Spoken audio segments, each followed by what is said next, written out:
A verse-by-verse study in the Gospel of Matthew, ESV, with Irv Risch, chapter 27. What does Matthew chapter 27 mean? The events of Matthew 27 all take place in a single, exhausting day, during which the Son of God will die. The council that condemned Jesus the night before had not followed official procedure. Part of their error was not passing a death sentence during the day. To meet the letter of the law, they meet once more after sunrise to make it official. Jesus is tied up and marched over to the Roman governor, Pontius Pilate.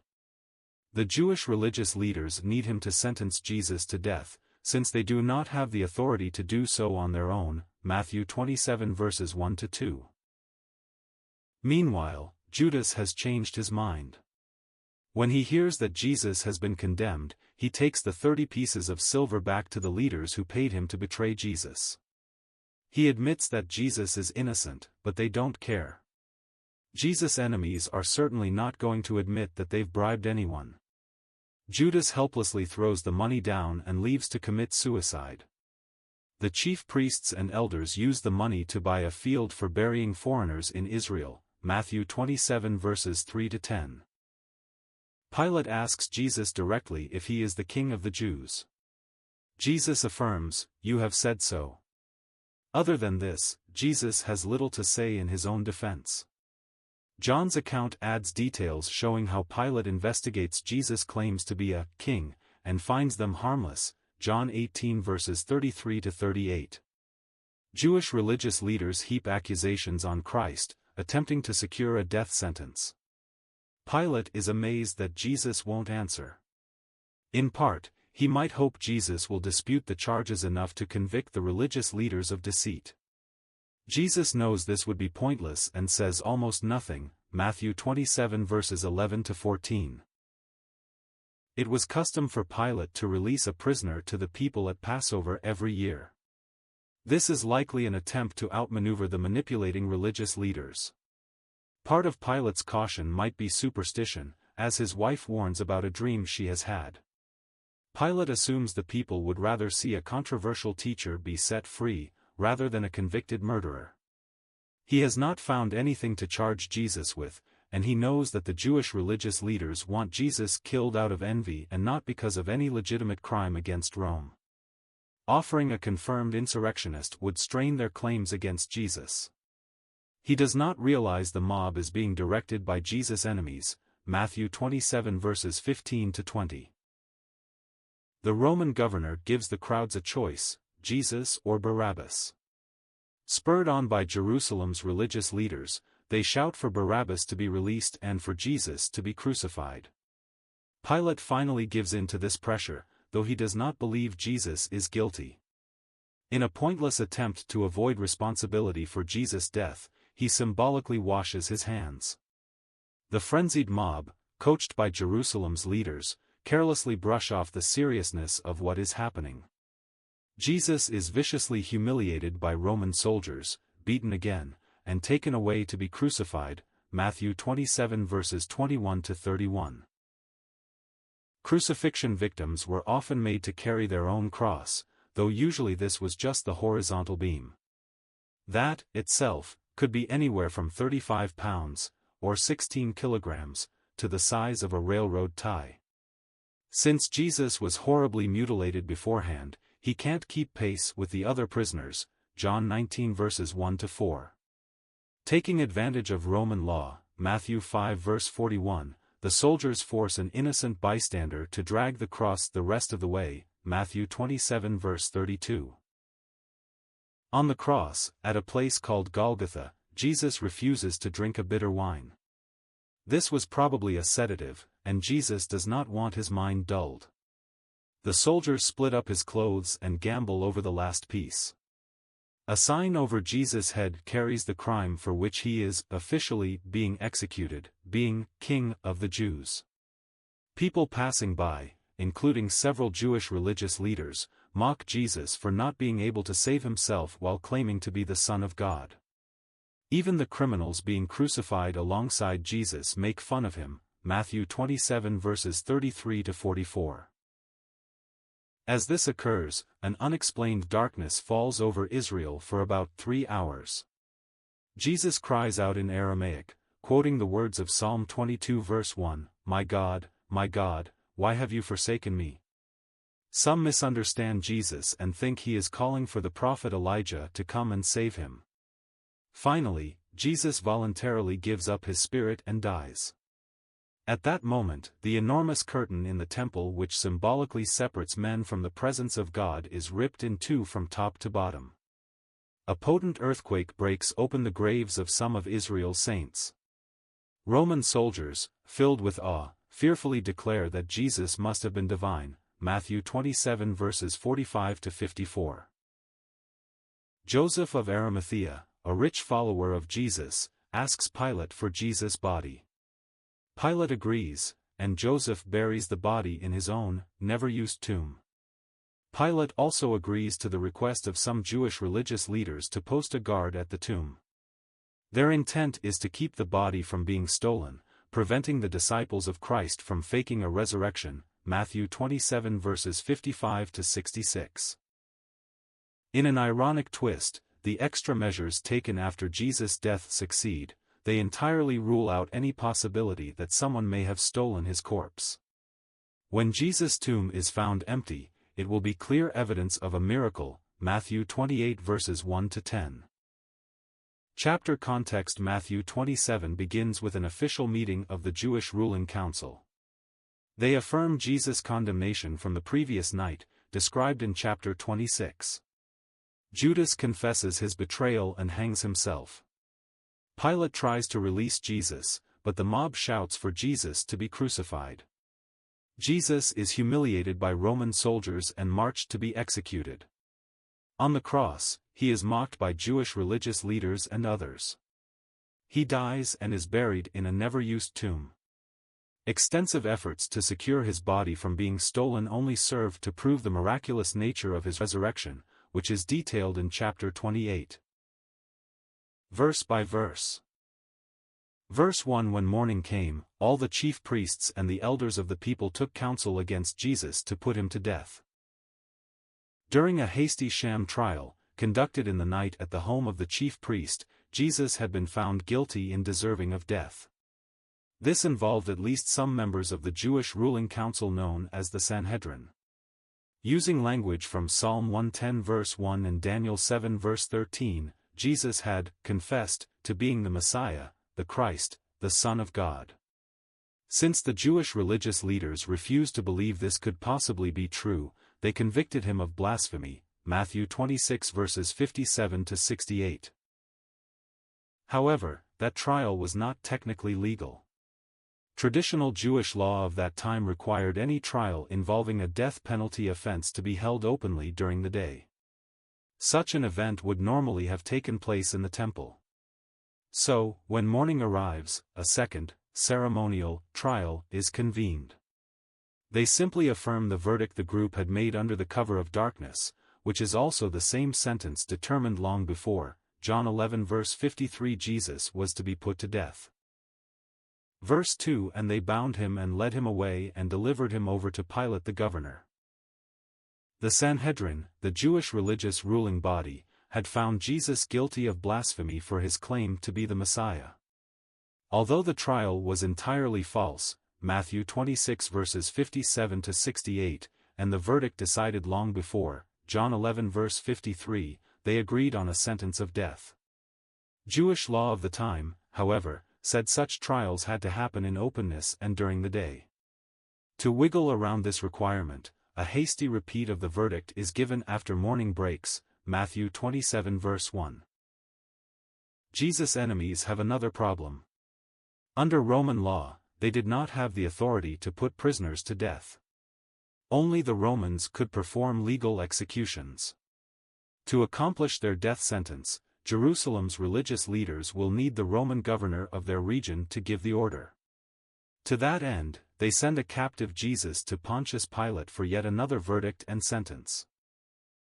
Christ's predictions about these events continue to be fulfilled exactly as he said: "The Son of Man will be delivered over to the chief priests and scribes, and they will condemn him to death and deliver him over to the Gentiles," Matthew 20 verses 18 to 19. Jesus continues to offer no resistance to those who accuse, beat, and march him from place to place. He knows he is exactly where his Father means for him to be.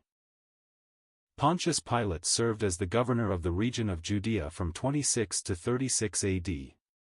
Sources outside the Bible describe Pilate as cruel, unfavorable to the Jewish people, and sometimes insecure.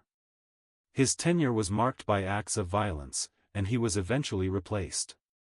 In 1961, an inscription was discovered in Caesarea Maritima that mentioned Pilate as a prefect in the region. He apparently only came to Jerusalem during feasts or festivals or when there was likely to be trouble that required his attention.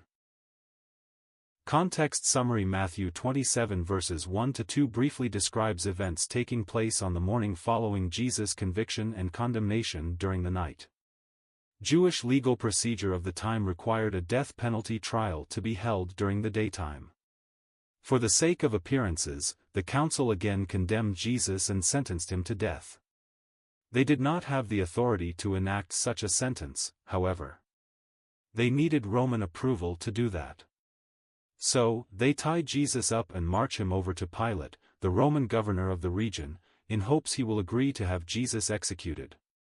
Mark 15 verse 1, Luke 23 verse 1, and John 18 verse 28 offer the same information. Verse 3: Then when Judas, his betrayer, saw that Jesus was condemned, he changed his mind and brought back the 30 pieces of silver to the chief priests and the elders. As before, Matthew shifts the scene away from Jesus to one of his disciples. The previous chapter ended with Peter denying Jesus 3 times before the rooster crowed, just as the Lord said he would, Matthew 26 verses 69 to 75. He then escaped, weeping bitterly at his failure to stand with Jesus at the risk of his own life. Now the scene turns to Judas, again labeled as a disloyal traitor. Unlike Peter, Judas did not lose a struggle with himself to stay true to Jesus. He made a commitment to betray Jesus, in advance, then followed through with it, Matthew 26 verses 14 to 16. Only after the betrayal was complete did Judas begin to regret his choice. Seeing Jesus' death sentence from the Sanhedrin apparently changed Judas' mind. It is unknown what he expected to happen to Jesus. Perhaps he could not imagine any crime for which Jesus could be found guilty. Perhaps he wanted to force Jesus to use his extraordinary powers in a confrontation that would finally bring him to the throne of Israel. He might simply have come to realize the hateful evil of what he had done. In any case, it is only now, after the fact, that Judas seems to believe Jesus should not die, Matthew 27 verse 4. The chief priests and elders had given Judas 30 pieces of silver for his role as a traitor. Now Judas brings it back, hoping to reverse his action in some way. Here, as well, it's unclear what he hoped to accomplish. Verse 4 saying, "I have sinned by betraying innocent blood." They said, "What is that to us? See to it yourself." Matthew's Gospel is the only one to reveal that Judas came to regret betraying Jesus to the chief priests and elders. Luke also takes note of Judas' eventual suicide in his second volume, Acts 1 verses 16 to 20. Once Judas understood that Jesus had been condemned to death, he was devastated. It's not known what Judas expected to happen. For whatever reason, he either did not expect that Jesus would be killed, or he finally scrapes up enough of a conscience to see his error. Judas has returned to the Jewish religious leaders who gave him the 30 pieces of silver to turn Jesus over to them, Matthew 26 verses 14 to 16. He wants to give the money back, seeming to wish he could reverse what he has done. He confesses to them openly that he was wrong, and that Jesus is innocent. In a courtroom setting, Judas would have been condemned to death for this, Deuteronomy 19 verses 18 to 19. Now, far too late, he tried to convince those who could do something about it. The religious leaders Judas meets with, however, are not interested in his confession. Their response can be taken in more than one way. In Greek, expressions such as, "What does this have to do with me?" implied the speaker had no reason to be involved, John 2 verse 4. Now that the deed is done, Jesus' enemies might have been pretending that it never happened. If Jesus' innocence is clear, their payment to Judas could be seen as a bribe, Exodus 23 verse 8. If they acknowledge that Judas worked under their orders, it will stir suspicion. While that seems unlikely, these men would have every reason to want Judas to take his guilty conscience elsewhere. The other possibility is that their response is coldly literal, "Oh, well, that's not our problem." They may simply be telling Judas to deal with it. Bible teachers disagree about the extent of Judas' repentance. He clearly feels remorse and confesses he is guilty of genuine sin. On the other hand, he does not express belief that Jesus is the Messiah or that he was wrong to abandon his master and the rest of the 12. Mostly, he seems shocked and surprised by what has come from his actions. Only the degree of punishment Jesus suffers appears to be Judas' motivation for a change of heart. The only clear point is that whatever remorse Judas experienced was not enough to lead him to genuine faith in Christ, Matthew 26 verse 24, Mark 14 verse 21. Verse 5 And throwing down the pieces of silver into the temple, he departed, and he went and hanged himself. Judas is distraught. When he heard Jesus had been condemned to death, he regretted his decision to take 30 pieces of silver as payment for turning Jesus over to his enemies, Matthew 26 verses 14 to 16. He has tried to give the money back, but the Jewish religious leaders who paid him don't want it. They also don't want to hear Judas' confession that he has sinned by betraying an innocent person, Matthew 27 verses 1 to 4. Whether they are denying being involved, or merely callous, the religious leaders aren't taking the money back, or changing their minds. His conscience is shouting at him, however, so Judas will not keep the money. He throws it down in the temple on his way out. He immediately goes off and commits suicide. His chosen method is hanging, likely meaning he jumped from a high ledge with a rope tied around his neck. The Book of Acts supports this theory with grisly details. As part of this suicide, or not long after, Judas' body fell and was splattered on the ground, Acts 1 verses 16 to 18. Some cultures have seen suicide as a noble way to end one's life under specific circumstances. Highly honor-driven cultures have used it to atone for shameful actions. Others see it as an acceptable way to avoid submissive death at another's hand. The strictest religious Jews of Judas' era, however, held a similar view of suicide as that of modern Christianity. Namely, that suicide is an act of tragically misguided despair, at best. It is a sinful rebellion against God's control over life, at worst. Especially tragic is that Judas' remorse led him to suicide, but not to real repentance, Matthew 26 verse 24, Mark 14 verse 21. Verse 6 But the chief priests, taking the pieces of silver, said, It is not lawful to put them into the treasury, since it is blood money. The chief priests demonstrate once more that Jesus was exactly right in condemning them for hypocrisy. They were willing to pay blood money to capture Jesus. Now, it seems, they are once again interested in legalism. They insist on following the law about not putting blood money in the treasury. The law they seem to have in mind is from Deuteronomy 23 verse 18, You shall not bring the fee of a prostitute or the wages of a dog, male prostitute, into the house of the Lord your God in payment for any vow, for both of these are an abomination to the Lord your God. A more general sense of the rule is that money made from immoral activity was not meant to be taken to the temple. Hypocrisy aside, this incident reflects humanity's traditional view of traitors. Despite Judas' actions being exactly what the religious leaders always wanted, John 11 verses 48 to 53, and those they actively encouraged, Matthew 26 verses 14 to 16, they were still seen as noxious. Even those who benefited from the betrayal condemned the person who did it. Referring to this payment as blood money only highlights the shame of what Judas has done. Verse 7 So they took counsel and bought with them the potter's field as a burial place for strangers. Religious leaders who had paid Judas for betrayal, Matthew 26 verses 14 to 16, still saw his actions as despicable and immoral. When Judas attempted to return the money, they refused it, Matthew 27 verses 3 to 6. Not only that, but they also saw the money as tainted by Judas' actions and unsuitable to put in with other temple funds. Most likely, they don't want to leave more evidence of their illegal plot, John 11 verses 48 to 53.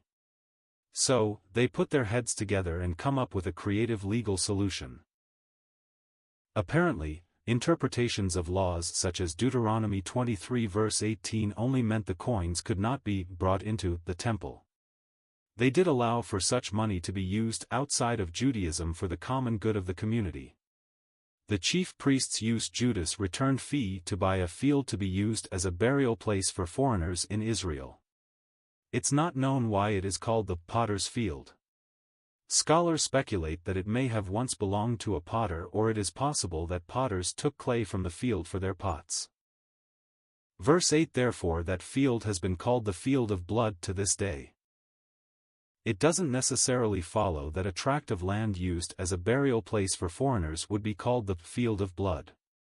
However, this land was bought using money Judas returned after suffering remorse for his betrayal of Jesus, Matthew 26 verses 14 to 16, Matthew 27 verses 3 to 7.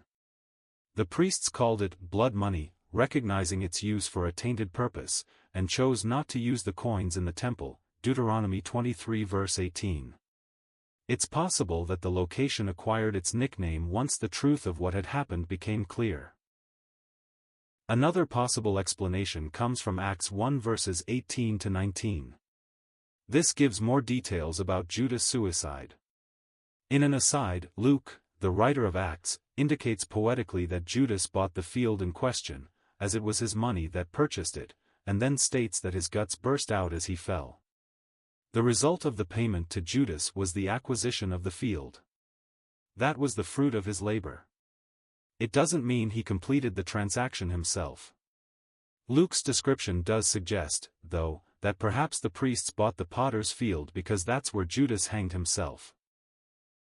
Bible scholars suggest several explanations for the vivid end to Judas's hanging. It may be that after he died, nobody wanted to defile themselves by touching the body for a time, and the sun caused Judas' body to quickly decompose, fall, and burst open. Or, perhaps, Judas hanged himself from a limb over a ravine, common in the area, and the branch gave way before or after his death. Or, most simply of all maybe, Judas simply fell to his death while attempting to hang himself. In any case, the name, Field of Blood, connects to the tragic circumstances of its purchase. Verse 9 Then was fulfilled what had been spoken by the prophet Jeremiah, saying, And they took the 30 pieces of silver, the price of him on whom a price had been set by some of the sons of Israel. Verses 9 and 10 take an approach to Old Testament scripture which seems to lose something in translation. Matthew begins by saying that the purchase of the potter's field for the price of 30 pieces of silver is the direct fulfillment of prophecy, Matthew 27 verses 3 to 8. He credits this, in literal terms, to Jeremiah. Jeremiah 19 verses 1 to 13 deals with these same themes. However, the exact words Matthew cites seem to come almost directly from Zechariah 11 verses 12 to 13. Scholars suggest that Matthew blended the two prophecies and mentioned only the more prominent of the two prophets. Apparently, this was not an unheard of practice. Mark 1 verses 2 to 3 does something similar, mentioning the prophet Isaiah, but quoting from both Isaiah and Malachi. The primary point Matthew means to show is that this was yet another moment in the story of Jesus which was alluded to hundreds of years earlier by the prophets. The designated amount of 30 pieces of silver was a reference to the market value of a maimed slave, Exodus 21 verse 32. Verse 10 And they gave them for the potter's field, as the Lord directed me. This concludes the prophecy Matthew references beginning in the previous verse, Matthew 27 verse 9. The words come close to Zechariah 11 verses 11 to 13. However, Matthew formally credits the prophetic prediction to the prophet Jeremiah. Bible scholars note direct parallels to the story of Judas and the content of Jeremiah 19 verses 1 to 13. It's likely that Matthew referenced both prophets, seeing divine foresight in both, and mentioned only the more prominent of the two.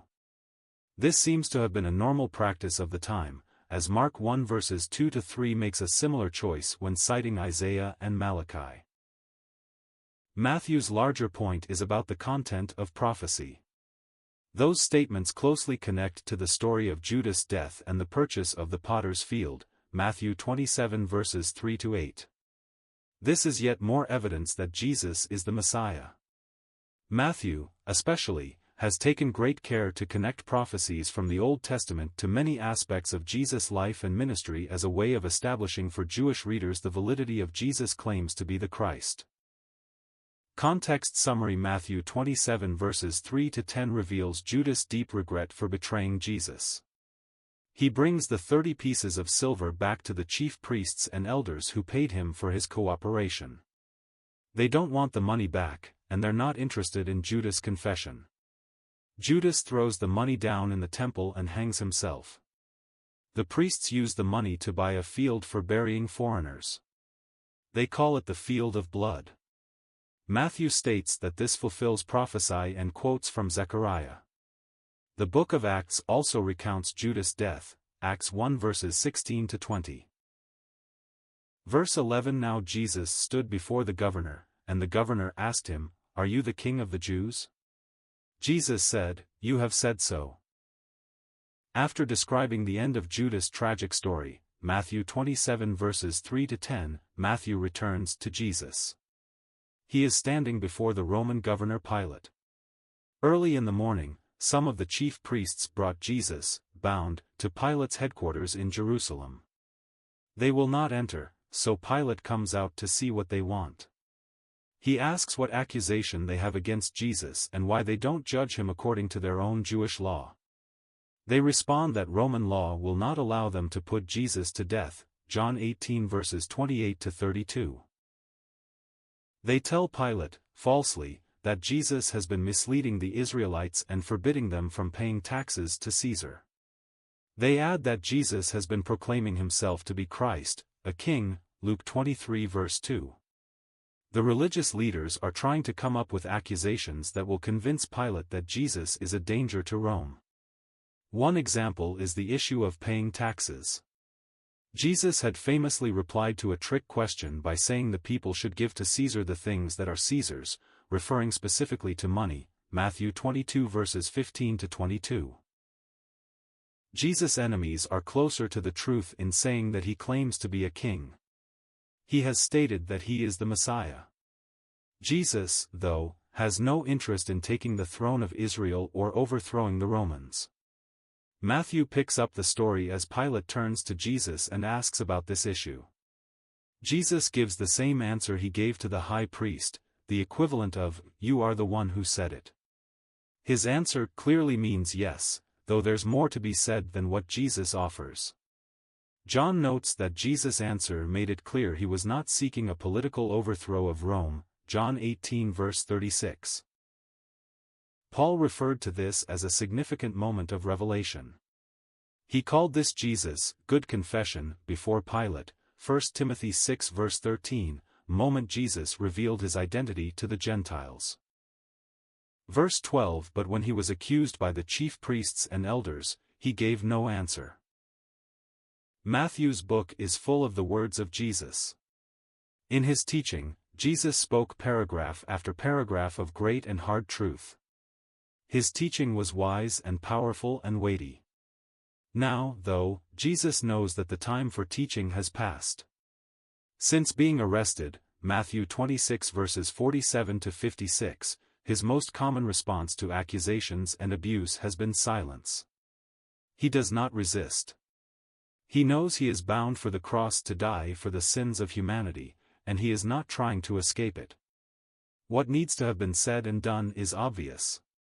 His enemies know the truth about his teaching, they lie anyway to have him killed, Matthew 26 verses 59 to 65. The Roman governor, who can see clearly that Jesus is innocent, Matthew 27 verse 18, will soon ignore justice for the sake of stability, Matthew 27 verse 24. This is why Isaiah prophesied the Messiah would be silent. He was oppressed, and he was afflicted, yet he opened not his mouth, like a lamb that is led to the slaughter, and like a sheep that before its shearers is silent, so he opened not his mouth, Isaiah 53 verse 7. It bothered Pilate that Jesus would not defend himself against the repeated accusations of the chief priests and elders. How was he to decide if Jesus was worthy of death or not if Jesus would not respond? Details in other Gospels, combined with Matthew, suggest that Pilate might have hoped to catch those religious leaders in their own lies, John 19 verses 10 to 11. Verse 13 Then Pilate said to him, Do you not hear how many things they testify against you? Pontius Pilate was no friend to the Jewish ruling council, the Sanhedrin. History depicts Pilate as harsh and cruel. He was reported not to like the Jewish people, in general. Prior to Jesus' arrival, he was associated with incidents of civil unrest prompted by his own arrogant insults of the Jewish people. Afterwards, he was removed from his position, apparently due to another such ugly scene. He recognizes the personal vendetta Jesus' enemies are pursuing, Matthew 27 verse 18. He was not the kind of politician to condemn a prisoner just to satisfy a high priest. However, the fragility of his political position may have been known, and one reason the religious leaders have come with an agitated crowd, Matthew 27 verse 24. The question Pilate asks here is incredulous. The real meaning is, aren't you going to respond to this? Pilate wants Jesus to answer. He has every reason to hear the other side of the story. The Jewish leaders were basically accusing Jesus of being a rebel who was trying to stir up the people to overthrow Rome. Jesus, though, did not have the look of that kind of man. He was calm, resolved, and silent. Verse 14 But he gave him no answer, not even to a single charge, so that the governor was greatly amazed. Matthew only records one statement from Jesus to Pilate during this impromptu trial at the governor's headquarters. Pilate had asked if Jesus was the king of the Jews. Jesus said, classically, "You have said so," effectively meaning, yes, Matthew 27 verses 11 to 13. While writers such as John include other details of the conversation, John 18 verses 33 to 38, that was the gist of his response. Beyond that, he had little to say to Pilate. He listened as the Jewish religious leaders rained down accusations on him, anything they could think of to get the Roman governor to condemn Jesus. Jesus did not refute or answer even one of the charges, though it's obvious some were simply false. Pilate was amazed. Why wouldn't this prisoner defend himself? It was almost like Jesus was ready to be condemned and killed. That, in fact, is exactly the case. Jesus knows that his enemies have abandoned truth to seek his death, John 11 verses 48 to 53, Matthew 26 verses 59 to 65. He knows the Gentile governor will eventually choose stability over justice, Matthew 27 verse 24.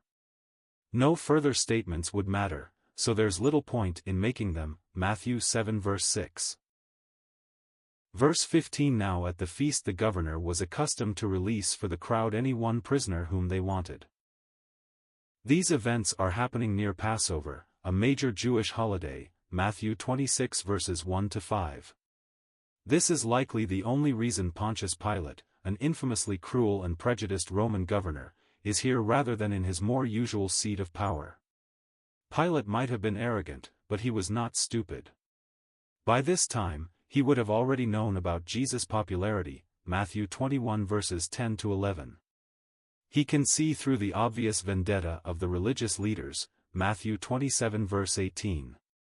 If for no other reason than to resist being manipulated, he seems committed to having Jesus released, rather than killed. The following verses show one of the attempts Pilate made to go around the Jewish religious leaders to free Jesus. He would use a custom to give the crowd a chance to call for Jesus' release. Roman law allowed certain leaders to pardon prisoners as they saw fit. The Gospels suggest a standing tradition existed in Judea in which the Roman governor would release one prisoner during the Passover celebration. Perhaps the prisoner was selected, at least in part, according to popular opinion. What Pilate does not realize, yet, is that the people present appear to have been brought by Jesus' enemies to present a hostile scene, Matthew 27 verses 20 and 24, Mark 15 verses 11 and 15. Verse 16 And they had then a notorious prisoner called Barabbas.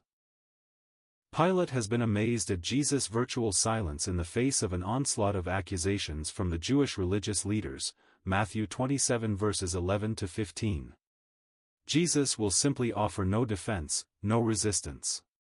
Pilate seems to want to release Jesus, however, perhaps because of what he sees in Jesus. Or perhaps he just wants to spite the Jewish leaders. History depicts Pilate as a cruel and relatively condescending politician, who would eventually be removed from his role for inciting unrest. He's no fool, however. He already knows Jesus is popular, Matthew 21 verses 10 to 11, and this is a personal feud, Matthew 27 verse 18. His discussions with Jesus showed no threat of insurrection, John 18 verse 36. For a variety of reasons, the governor wants to see Jesus released instead of executed. Every year at Passover, the governor of Judea would release one prisoner in custody.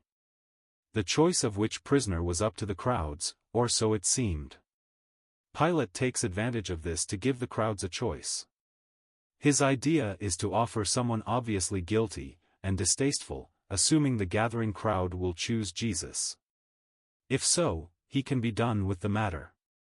What Pilate is about to realize is that the crowd assembling at his court is hostile, Matthew 27 verses 20 and 24, Mark 15 verses 11 and 15, likely because Jesus' enemies have called them for this purpose. Matthew mentions another prisoner in custody called Barabbas. Several translations describe Barabbas as notorious. He was apparently well known, anyway. The other Gospels describe him as an insurrectionist and a murderer, Mark 15 verse 7, Luke 23 verse 19. If he was known for trying to start an uprising against Rome, Barabbas may have been popular with the Jewish people and thought of as a Jewish hero. And yet, in this situation, he was far more guilty of what the religious leader were claiming about Jesus, to be a threat to Roman rule.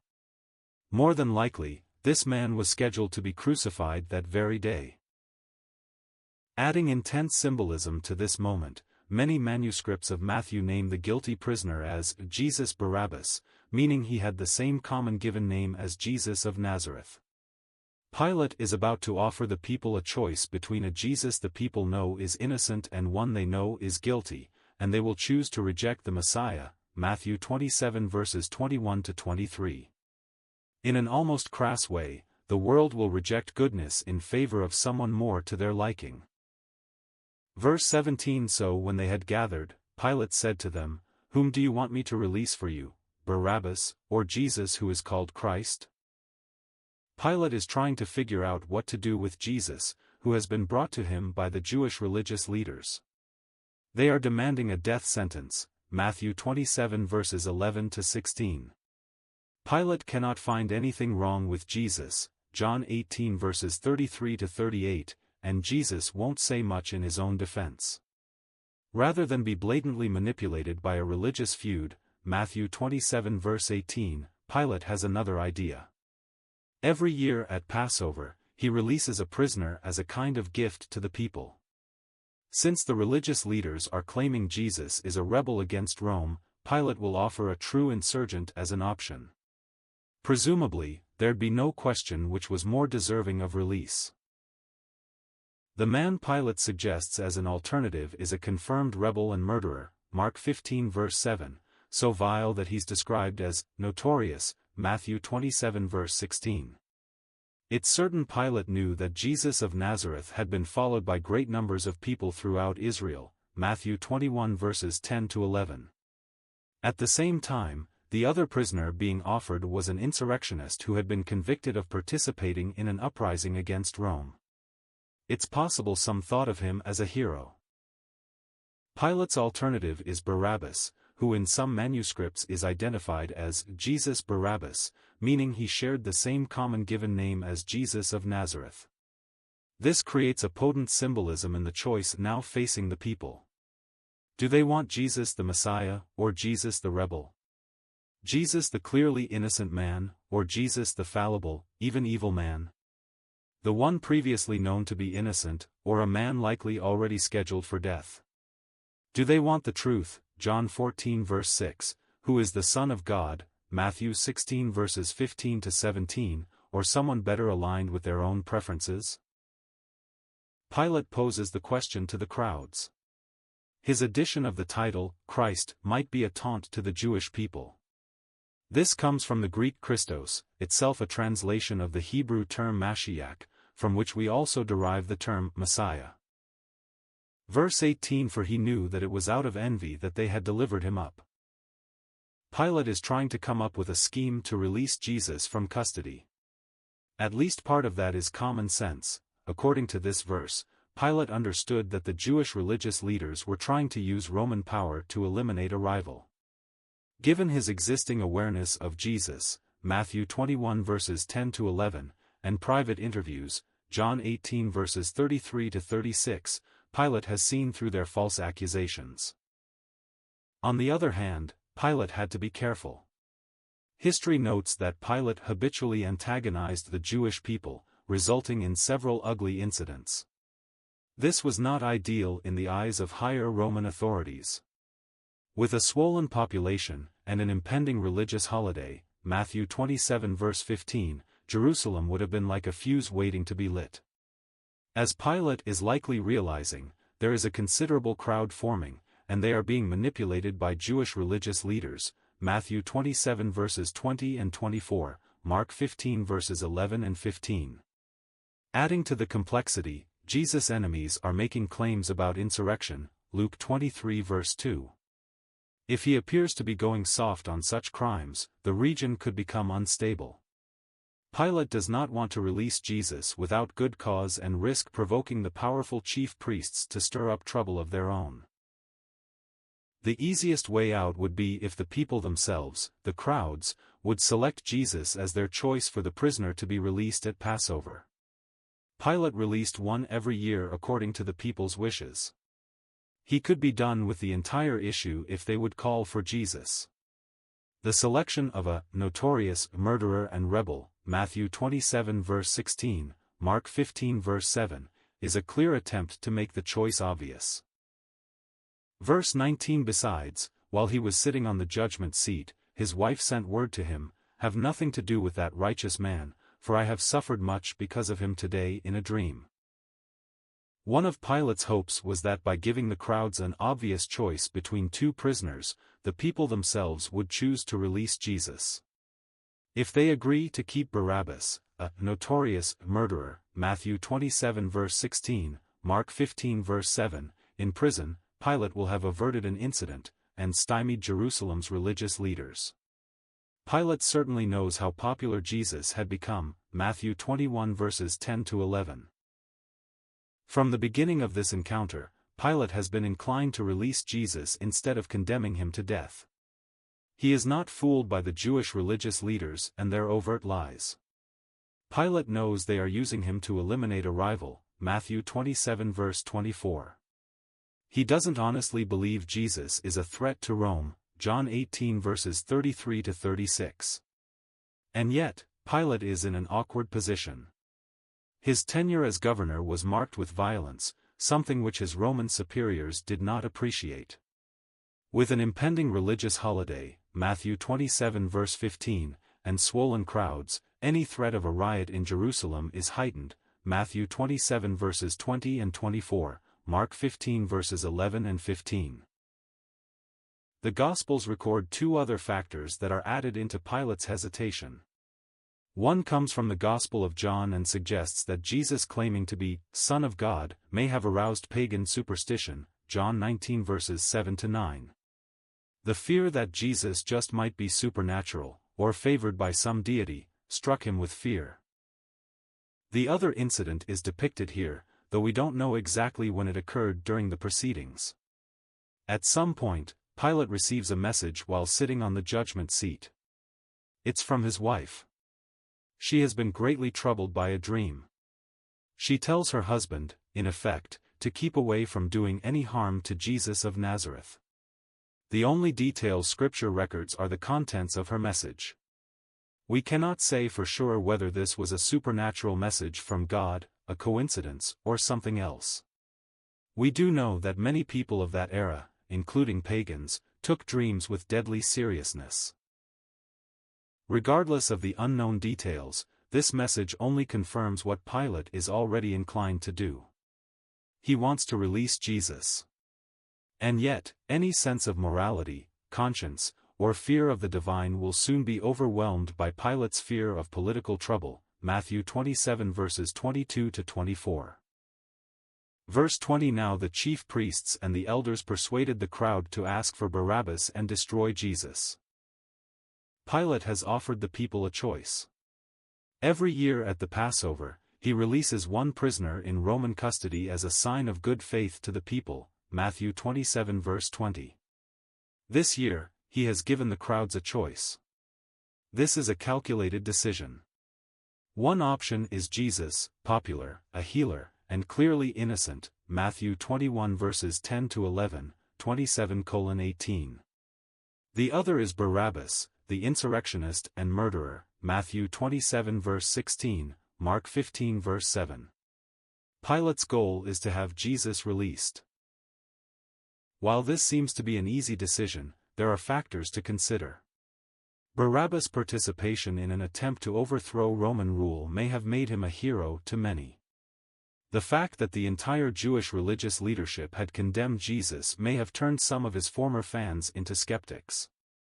And, so far as this mob was concerned, it was not a neutral issue. The chief priests and elders have quickly gone to work. It's entirely possible that most who arrived at the governor's home in the early morning, Matthew 27 verses 1 to 2, John 18 verse 28, were specifically invited by Jesus' enemies. These religious leaders used their influence to persuade the people to ask for the release of Barabbas and the destruction of Jesus, the Son of God. Verse 21. The governor again said to them, "Which of the two do you want me to release for you?" And they said, "Barabbas." Pilate has allowed some unspecified time to pass for the message to get out. He will be releasing one prisoner today, either Jesus the teacher or Barabbas the insurrectionist, Matthew 27 verses 15 to 18. His clear intent is to see Jesus released. Now Pilate asks for a decision. They cry out, "Barabbas." Pilate will seem surprised by this answer. Perhaps he shouldn't have been. Though Jesus was popular with many, Matthew 21 verses 10 to 11, it's likely that many of those at the governor's headquarters early in the morning were invited there, by Jesus' enemies, for this very purpose. Even those with little knowledge of Jesus might have been swayed by the accusations of the Sanhedrin, Matthew 27 verse 20. The influential members of Jewish religious leadership wanted them to vote for Barabbas. It's not surprising that many people would side with long-standing priests and leaders, against both Roman occupiers and an accused blasphemer.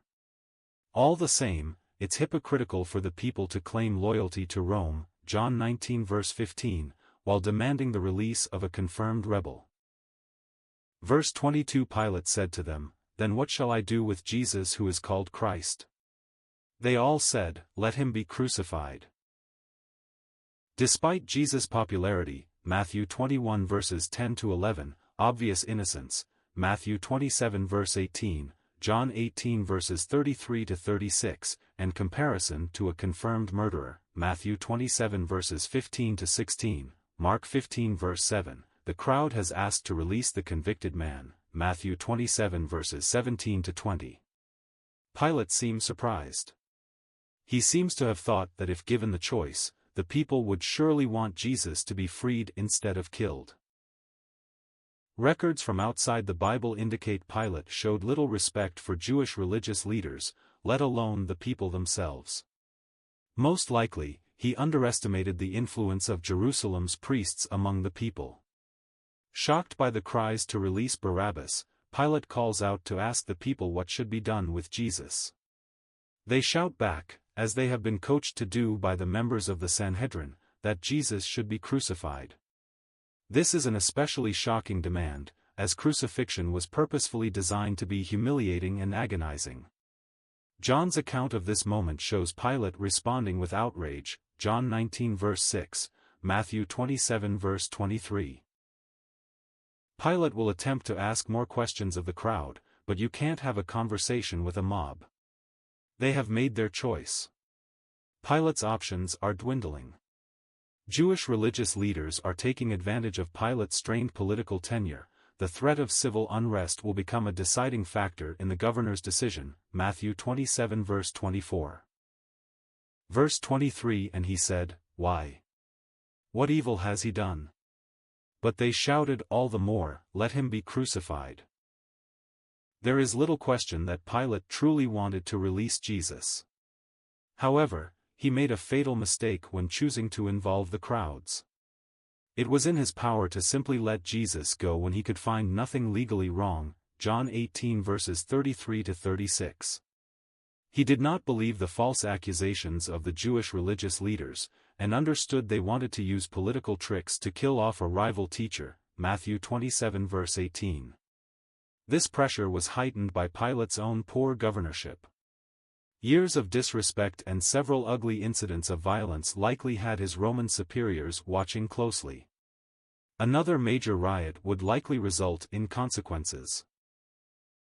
Knowing this, Jerusalem's religious leaders are whipping up a mob to create a tense, hostile scene, Matthew 27 verse 24, Mark 15 verses 11 and 15. Instead of simply making the truthful, just call, Pilate tried to avoid being accused of ignoring Israel's leaders by pushing the decision to the people.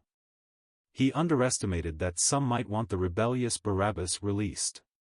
He failed to consider the pressure applied by Jewish leaders, Matthew 27 verse 20, the crowd had not hesitated to ask for Barabbas and to shout that Jesus should be crucified, Matthew 27 verse 22. Pilate's response here might be a last-ditch attempt at reason. Of course, it's impossible to reason with a mob. More likely, this is simply an expression of disbelief, John 19 verse 6. What possible reason could there be for someone like Jesus to be given such a brutal, shameful death? Likely coached by the chief priests, the mob simply shouted even louder, Crucify Jesus. It seems unlikely that Jesus could become so unpopular so quickly. Only days before, he was welcomed like a long-awaited Savior, Matthew 21 verses 8 to 11.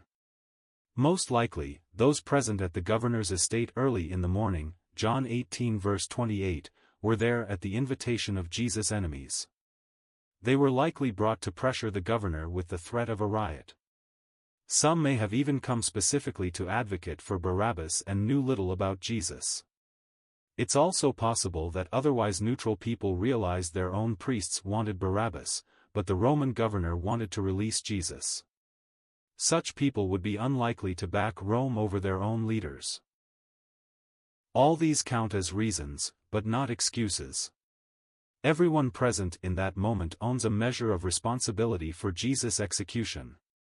That includes Pilate, the Roman Empire, Judas, and the Jewish religious leaders of the Sanhedrin. As it turns out, it also includes the sins of everyone for whom Christ died, 2 Corinthians 5 verse 21, Romans 5 verse 8. Many share the blame for Jesus being sentenced to death. Verse 24 So when Pilate saw that he was gaining nothing, but rather that a riot was beginning, he took water and washed his hands before the crowd, saying, I am innocent of this man's blood, see to it yourselves. This gesture by the Roman governor is both cowardly, irrational, and cruel. He knows Jesus is innocent, John 18 verses 33 to 36, Luke 23 verses 13 to 14. He recognizes the manipulation of Jewish religious leaders, Matthew 27 verse 18. He sees the absurdity of a mob willing to set loose a notorious murderer instead of a peaceful teacher, Matthew 27 verses 15 to 16, Mark 15 verse 7. And yet, history notes that Pilate's position as governor was not secure. His harsh, violent acts had resulted in unrest in the past. His superiors had most likely threatened to remove him if there was further chaos. Most likely, the chief priests know this and are whipping the mob into a frenzy, to intimidate the governor into choosing so-called peace over justice. In the end, political risks kept Pilate from doing what he knew was right. After attempting to challenge the crowds, in what must have been a shouting match, about choosing to have Barabbas released instead of Jesus, he realized they were on the verge of a full-blown violent mutiny. It wasn't just that they preferred Barabbas. The assembled crowd is angrily, aggressively demanding Jesus be sentenced to death. Pilate gives up and gives in. Condemning an innocent man is already an act of weakness. What he does next is almost embarrassing, trying to dodge responsibility for his own decision. In an act of great theater, Pilate dramatically washes his hands, symbolizing that he refuses any responsibility for Jesus' death. Even as he signs a death warrant for a truly guiltless man, Pontius Pilate has the nerve to declare himself innocent of Jesus' death. Of course, merely saying, "It's not my fault," does not absolve Pilate, in any way. He will give the order for Jesus to be executed. He could have done otherwise, but chose his own comfort and position over upholding justice. His soldiers will carry out that order. He will share the responsibility for Jesus' death with the people in that crowd, everyone else involved, and every other sinner in history whose sins were part of Christ's atonement. 2 Corinthians 5 verse 12, Romans 5 verse 8. For their part, the assembled mob will unthinkingly wave off their own guilt, downplaying the immorality of this scene. Matthew 27 verse 25. Verse 25 And all the people answered, "His blood be on us and on our children." This verse is at once terrifying, thoughtless, and sad. It is also deeply controversial due to its abuse by those promoting anti-Semitism, a hatred of Jewish people. Given that twisted perspective, and nearly 20 centuries of worldwide persecution of the people of Israel, a modern reader might well wince when reading these words. Jesus was clearly innocent and declared so multiple times by the Roman governor, John 19 verse 4, Luke 23 verses 4 and 22. Still, in response to incitement by religious leaders, an assembled mob demanded Jesus be crucified, Matthew 27 verses 22 to 23. Pilate, the governor, gave in to that pressure with a laughable attempt to avoid taking responsibility, Matthew 27 verse 24. In response to this, the near-rioting crowd makes a dismissive, careless remark about their willingness to bear that blame. In some ways, all the people of Israel, not merely those present when Jesus was condemned, have suffered terribly ever since the moment depicted in this scripture. In 70 AD, Rome would bring slaughter and desecration to Jerusalem. The 20 centuries since have included anti-Jewish persecution on every conceivable scale, up to and including the horrors of the Holocaust. Scripture nowhere indicates Israel's historic troubles have been a result of their condemnation of Jesus. However, shortly before being arrested, Christ did predict catastrophic judgment was about to fall, Matthew 23:37, 24:2. He will make a similar prediction on his way to the execution site, Luke 23 verses 27 to 31. The Bible is clear, however, that God has not abandoned his chosen people, Romans 11 verses 1 to 2. They are still part of God's plan of salvation, Romans 11 verse 26. Nothing in the Bible, implicitly or explicitly, suggests Jewish people are collectively to be blamed for the death of Christ.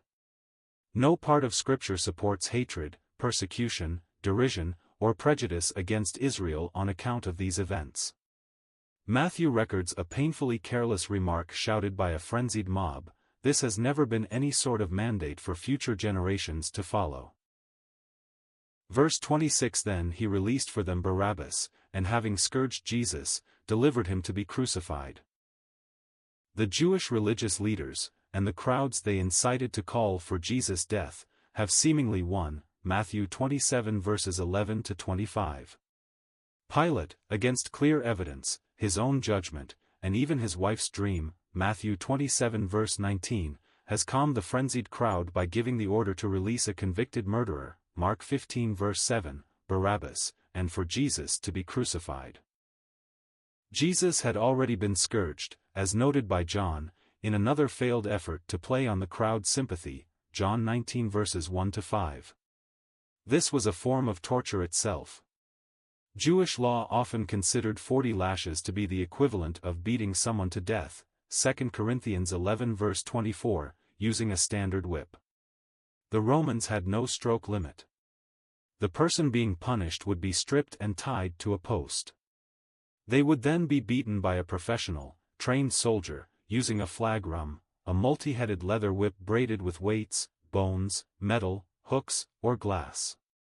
Aggressive use of a scourge could strip flesh from bone and expose organs. Some scourging victims died from injuries, others from resulting infections.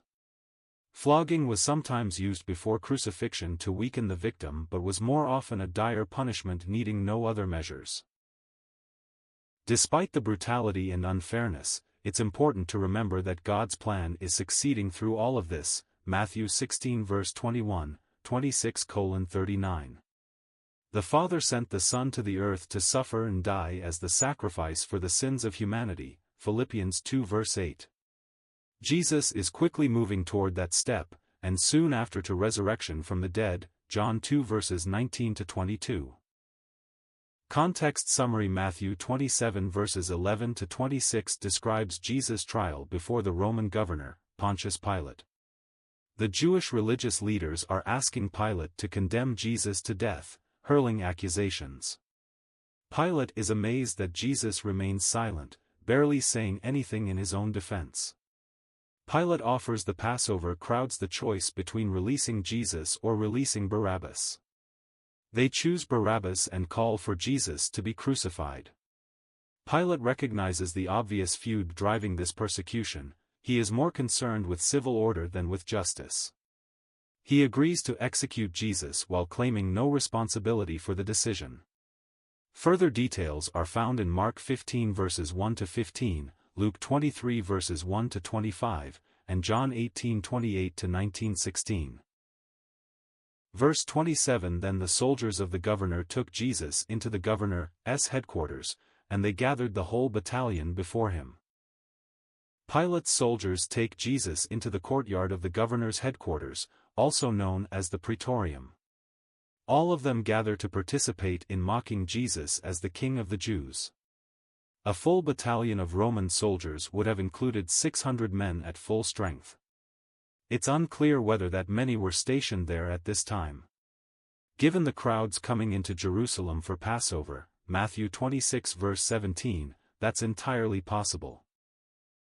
John notes that Jesus was scourged and humiliated before Pilate issued his final sentence, John 19 verses 1-5. Matthew's account, in keeping with his style, seems to arrange Jesus' experiences by theme, instead. So, he details these physical abuses in a single block, continuing through the crucifixion. That so many soldiers are present in this mockery adds to the list of those who could be held directly responsible for Jesus' torture and death. The list begins with Judas and the Jewish religious leaders.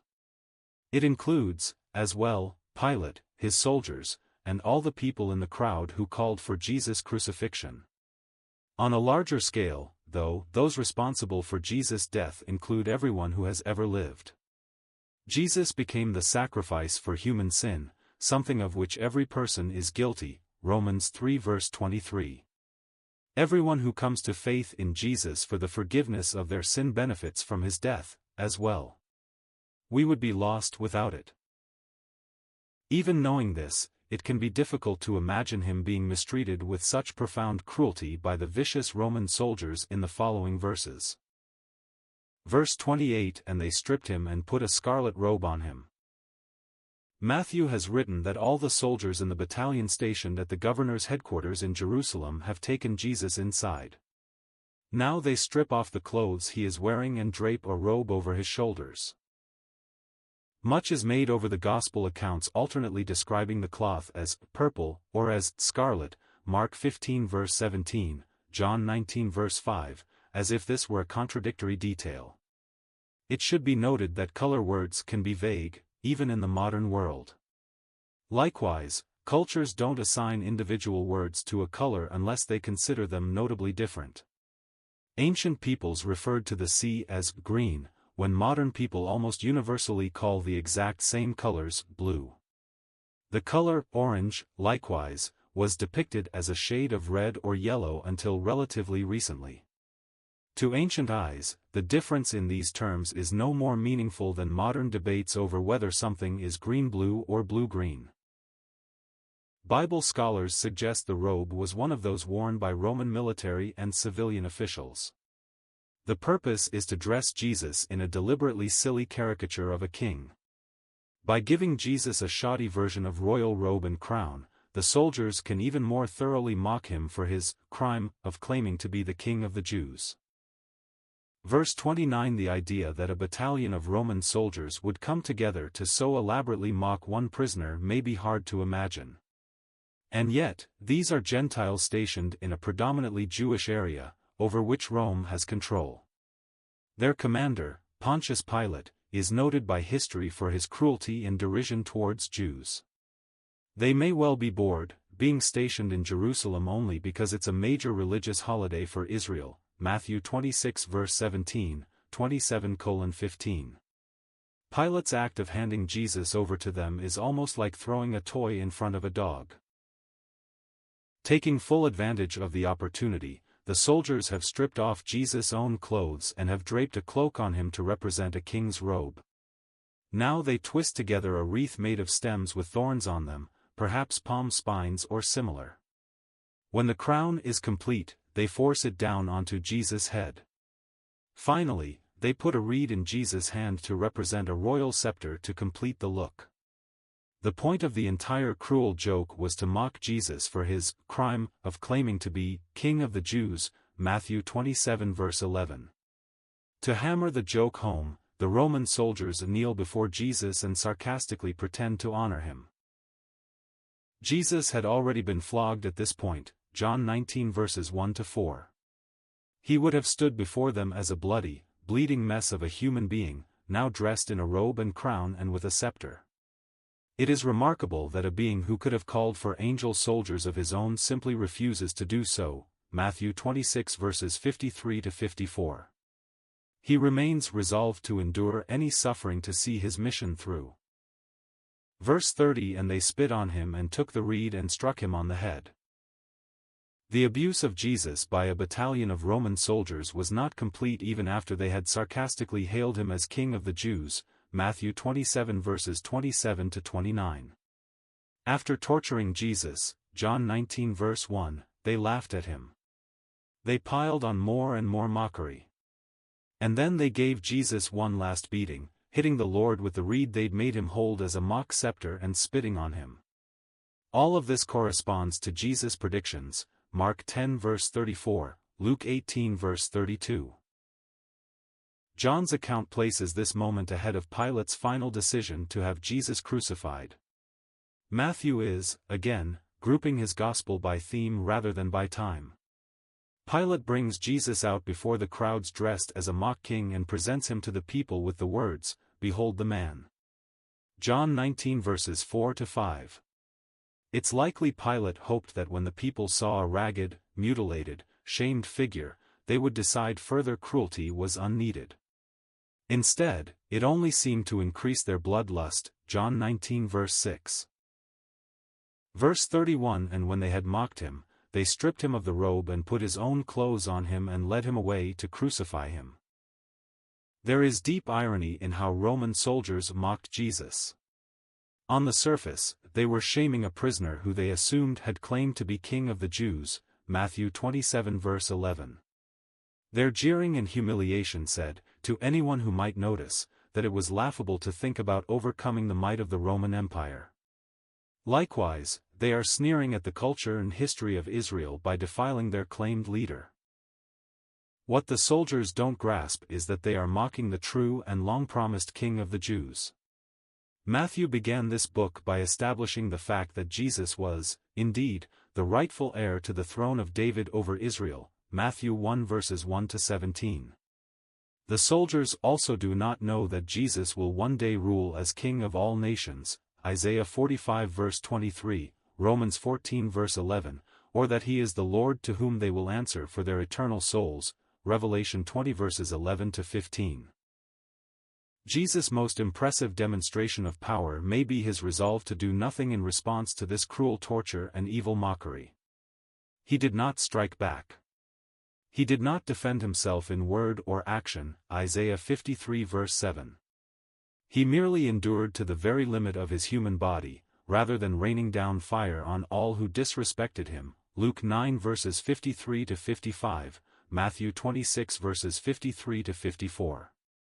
In fact, as he hangs dying on a cross, Jesus will say of these men, Father, forgive them, for they know not what they do, Luke 23 verse 34. Once the soldiers are done humiliating Jesus, they took back the robe and returned Jesus to his own clothes. Normally, prisoners were stripped naked on their way to crucifixion. This would pile on additional shame and make it easier to inflict pain via flogging along the way. Bible scholars speculate the men may have been ordered to put clothes back on Jesus for the sake of the Passover crowds by which he would pass, Matthew 26 verse 17, John 19 verses 19 to 20. His clothes will be removed once more, however, when he is placed on the cross, John 19 verses 23 to 24, Matthew 27 verse 35. Context summary: Matthew 27 verses 27 to 31 describes Roman soldiers abusing Jesus inside the governor's headquarters.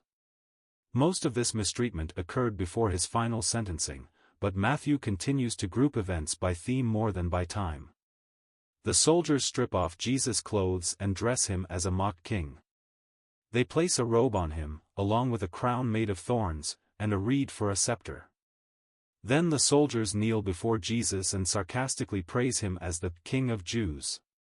Finally, they spit on Jesus and hit him with the reed before putting his own clothes back on his tattered body and leading him off to be crucified. Further details are found in John 19 verses 1 to 6. Verse 32: As they went out, they found a man of Cyrene, Simon by name. They compelled this man to carry his cross. In most cases, Roman crucifixion involved a vertical post permanently attached to the ground. This would make executions much easier and more efficient. Condemned prisoners would typically carry the horizontal crossbeam, which could be nailed to their arms and then attached to the post. Even if the beam was relatively small, it would have weighed around 35 pounds, or 16 kilograms. Though Jesus was weakened by that point, John 19 verses 1 to 4, he apparently managed to carry the beam from Pilate's headquarters, Matthew 27 verse 2, to the city gates. He could not carry it any further, though. The fact that he remained upright at all after the flogging and beatings, Matthew 27 verses 27 to 31, is remarkable. The soldiers picked a man coming into the city from the country to carry Jesus' cross for him. Under Roman law, soldiers could force any subjugated person to carry things for them, for up to a mile. This is part of the background to Jesus' teaching on submission and service for others, Matthew 5 verse 41. Cyrene was a city in North Africa. For this reason, many suppose Simon was of African descent. Cyrene had a large Jewish population, and Simon was very likely in Jerusalem for the Passover, along with so many others. Mark adds that Simon was the father to Alexander and Rufus, Mark 15 verse 21. They may or may not be the Alexander and Rufus mentioned by Paul in Acts 19 verse 33 and Romans 16 verse 13.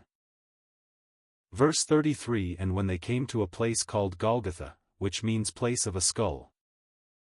Jesus is being escorted by an execution squad of 4 Roman soldiers and accompanied by a stranger named Simon, who was forced to carry his crossbeam, Matthew 27 verse 32.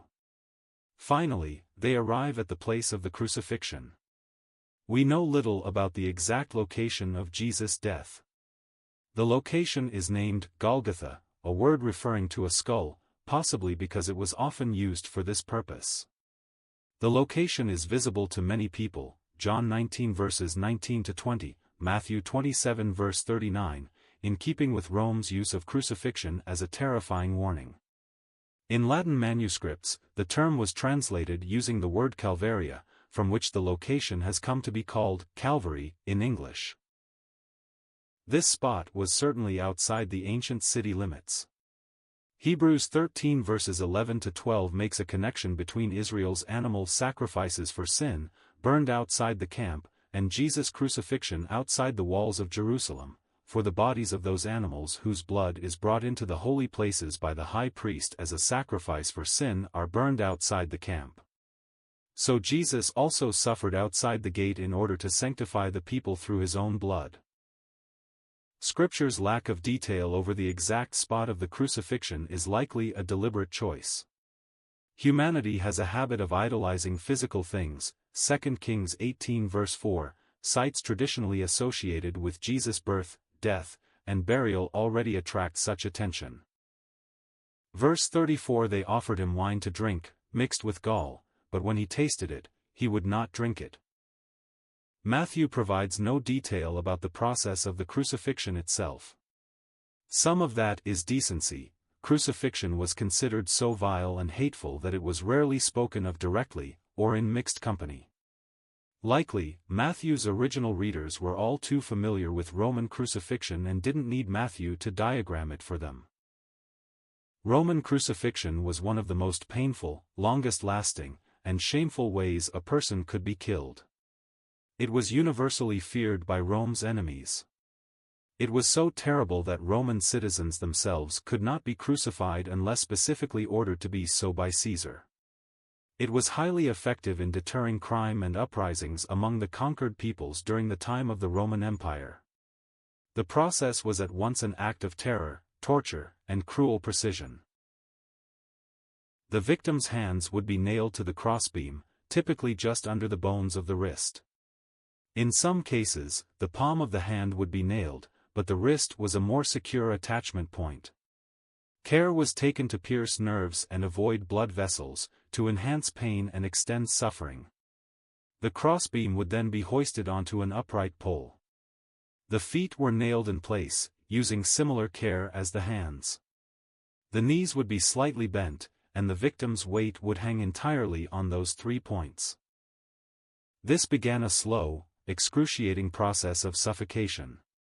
With outstretched arms being pulled apart, exchanging air in the lungs required the victim to strain against the nails to pull his body up, bringing intense pain.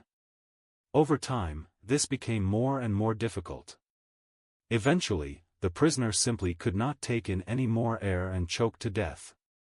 Crucifixion victims could linger for hours, or even days, as infection, shock, scavengers, thirst, and blood loss took their toll. Those dying on the cross would naturally become terribly thirsty. Soldiers would sometimes offer a drink of wine mixed with bitter-tasting myrrh or gall. Scholars speculate this wine mixture was offered as an act of mercy, perhaps by local Jewish women, to dull the pain. Others point to the prophecy in Psalm 69 verses 20 to 21 to show that there was no comfort on the cross, including in the offer of the wine. I looked for pity, but there was none, and for comforters, but I found none. They gave me poison for food, and for my thirst they gave me sour wine to drink. Jesus refused to drink this once he realized what it was. He would be in full control of his mind, and under the full agony of his body, for the entire experience. Verse 35 And when they had crucified him, they divided his garments among them by casting lots. Victims were almost always crucified naked. Jesus is almost always depicted wearing some minimal clothing in artwork. However, the balance of history and Roman practice suggests he was stripped nude as part of the shame and humiliation of crucifixion. The number of items being dispersed is given as 5, in John 19 verses 23 to 24. This would correspond to an entire outfit, including the undergarment. This, the tunic, seems to have been the subject of the gamble. Rather than tear the cloth, the soldiers each take an item and the last object is assigned by a game of chance. It's believed that executioners at a crucifixion could take the victim's remaining clothing or personal effects as a bonus payment. The Roman soldiers perfectly and unknowingly fulfilled the prophecy found in Psalm 22 verse 18, "They divide my garments among them, and for my clothing they cast lots." Luke records Jesus praying for forgiveness for these men, Luke 23 verse 34. Verse 36 Then they sat down and kept watch over him there. That the soldiers who nailed Jesus to the cross are assigned to keep watch is not an unusual part of the process. In fact, this is a necessary aspect of crucifixion. This method of execution was meant to stretch an agonizing death over a long period of time. Crucifixion nails were applied to deliberately avoid major blood vessels, so the victim would suffer filthy, bleeding wounds, but not a quick death. A person taken off the cross not long after being nailed could survive if they were able to fight off infection. Historical records report a rare fraction of victims surviving crucifixion in this way, as difficult as that is to imagine. This meant that a crucified person, left unattended, could possibly be rescued by friends or family. Matthew adds this detail to counter those who might question the validity of Jesus' death or resurrection. The suggestion that he did not actually die, but was taken down and later appeared, cannot withstand reason. He was under watchful guard all the way through to his final breath. He was never alone or unattended while still alive. John, who was very close to the cross at the moment of Jesus' death, John 19 verses 25 to 27, witnessed further details confirming this fact, John 19 verses 31 to 37. Verse 37 And over his head they put the charge against him, which read, "This is Jesus, the King of the Jews." The charge against the prisoner being crucified was often put on a sign above his head.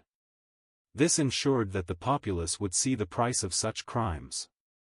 Crucifixion's entire design was centered around terror, humiliation, pain, and dominance.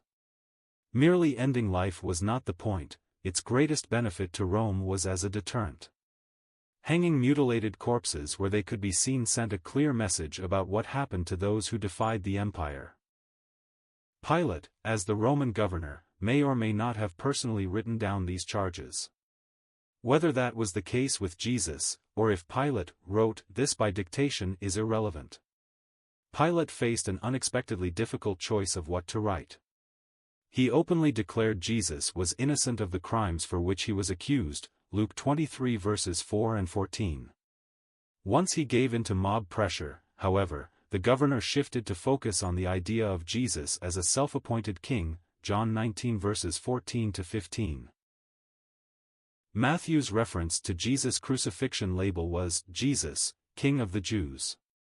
John further clarifies that Jesus' identity was specified as, Jesus of Nazareth, King of the Jews, John 19 verse 19. Written in 3 languages, it was meant to be clearly seen and understood. Ironically, this was exactly the truth, published for all who saw it. At the urging of the Jewish religious leaders, Rome had crucified the Christ, the Messiah, the rightful King of Israel. The phrase, Jesus of Nazareth, King of the Jews, translates into Latin as Jesus Nazarenus Rex Iudiorum, initialized as INRI. This shorthand version is often seen in artistic representations of the crucifixion. Stating that Jesus was Israel's king irritated Jewish religious leaders even further. Pilate might even have chosen this wording out of spite. Those who saw the sign, without knowing all that had happened before, would assume Rome was crucifying Israel's actual, recognized king. The chief priests hated that and asked Pilate to change it to clarify that Jesus claimed that role. Pilate's reply was, "What I have written I have written." John 19 verses 21 to 22. Verse 38 Then 2 robbers were crucified with him, one on the right and one on the left. 2 men were executed alongside Jesus, one on each side, Matthew 27 verses 31 to 35, Luke 23 verse 32. The Greek word used for robbers here, lestai, was occasionally used in this era for revolutionaries. Some scholars believe these two men had worked with Barabbas, Luke 23 verse 18, as insurrectionists to overthrow Rome.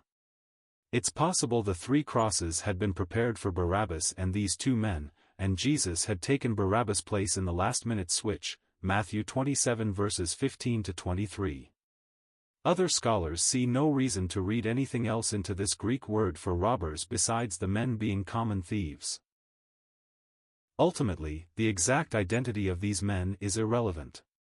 They were criminals, fulfilling the prophecy in Isaiah 53 verse 12 that the Messiah would be put in the same category as criminals. The same verse goes on to say that he bore the sin of many, and makes intercession for transgressors. Other gospel accounts note that Jesus eventually promised one of these men, who changed his mind and attitude, he would be with Jesus in paradise, Luke 23 verse 43. Verse 39 And those who passed by derided him, wagging their heads. Crucifixion victims were intentionally subjected to public ridicule. Human beings are naturally drawn to abuse those perceived as weaker, especially if they can accuse the other person of wrong. That habit enabled other public displays of criminals, such as the stocks, locking a person's head and hands into a wooden frame, forcing them to endure laughter and abuse from those who passed by. Executed persons were usually placed where they could be easily seen, John 19 verse 20. Here, the accusation posted on Jesus' cross, Matthew 27 verse 37, likely brings even more jeering. This naturally occurring torment was part of the humiliation of crucifixion. It is one of many reasons this was considered such a shameful way to die. Matthew's account echoes fragments from the Psalms which describe the suffering and death of the Messiah. All who see me mock me, they make mouths at me, they wag their heads, Psalm 22 verse 7. I am an object of scorn to my accusers, when they see me, they wag their heads, Psalm 109 verse 25. In this case, to wag the head seems to indicate a rude gesture, or a sneering movement of the face. That came along with insults, teasing, and other abuse. Their comments in the following verses show disgust at another supposed Messiah who was not even powerful enough to avoid getting killed, let alone leading the nation in overthrowing Rome. Opinion about Jesus in Jerusalem was sharply divided, Luke 12 verse 51, John 7 verse 43, 9 verse 16, 10-19. It's true that many people praised Jesus, fewer than 7 days prior, during what is now called the triumphal entry, Matthew 21 verses 8-11. And yet, many screamed at Pilate to crucify Jesus until the governor gave in and did as they said, Matthew 27 verses 21-26. It's possible that some loved Jesus while they thought he was going to overthrow Rome, then hated him when it became clear this was not going to happen. Others might have despised anyone who risked bringing Rome's fury down on them all. In any case, Jesus was accomplishing in that moment exactly what he had come to do, Philippians 2 verse 8, Matthew 16 verse 21. His willingness to do so, Matthew 26 verse 39, would make it possible for the sins of those who mocked him to be forgiven, Romans 5 verses 8-11. Verse 40 In saying, You who would destroy the temple and rebuild it in 3 days, save yourself. If you are the Son of God, come down from the cross.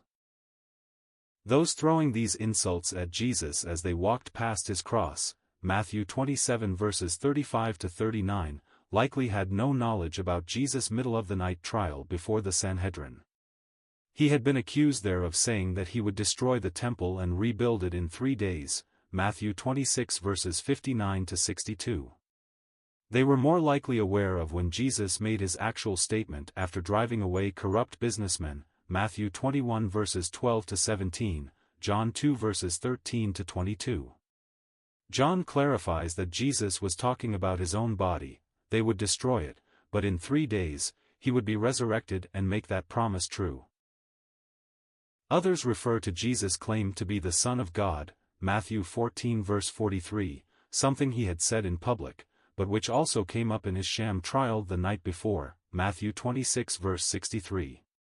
The religious leaders who stood by to watch the execution, Matthew 27 verses 41 and 43, may have inspired others to point out this irony.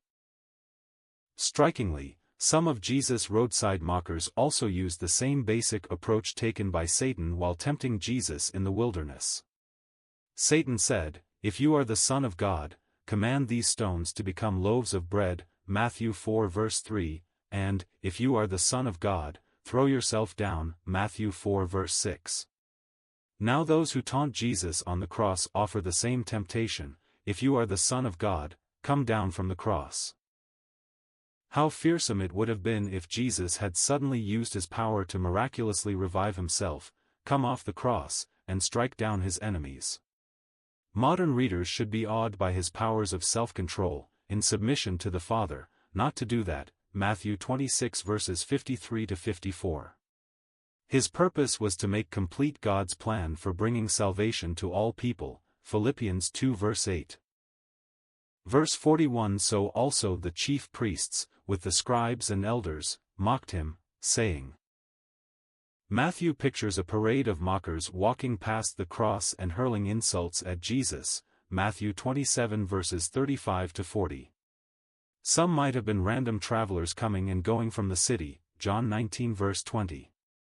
Others could have been those who recognized Jesus and had never liked his message, John 7 verse 43, 9 verse 16, 10-19. As shown here, some of this abuse was likely encouraged or even inspired by the religious leaders who had conspired to have Jesus executed, John 11 verses 48 to 53. Among the local leaders participating in this hate are chief priests, scribes, and elders. All three groups are represented on the Sanhedrin, the Jewish ruling body which condemned Jesus to death, Matthew 26 verses 63 to 66, and coerced the Roman governor to carry out the execution, Matthew 27 verse 24. Their words are hurtful, echoing the very same approach used by Satan. He had taunted Jesus to prove himself as the Son of God by using his power contrary to God's will, Matthew 4 verses 1 to 11. Their mockery of Jesus takes the form of talking to each other, not directly to him. They believe they have won, and Jesus has lost. They have come to viciously celebrate the results of their conspiracy, John 11 verses 48 to 53. Verse 42, he saved others, he cannot save himself. He is the King of Israel, let him come down now from the cross, and we will believe in him. Insults coming from Jewish religious leaders would have been the most galling to hear, Matthew 27 verses 35 to 41. Of all people in the world, they ought to have known the truth of who Jesus was, John 5 verses 39 to 40. And yet, not only have they denied his identity as the Messiah, but they condemned him to death, Matthew 26 verses 63 to 66. As he hangs mutilated on a cross, they go so far as to mock even the healing miracles he has done in Israel. Their reference to saving others likely means the countless people Jesus healed from diseases, afflictions, and demon possession. Their meaning is either to dismiss that such miracles happened, or that Jesus' supposed power to heal was not really a sign of divinity.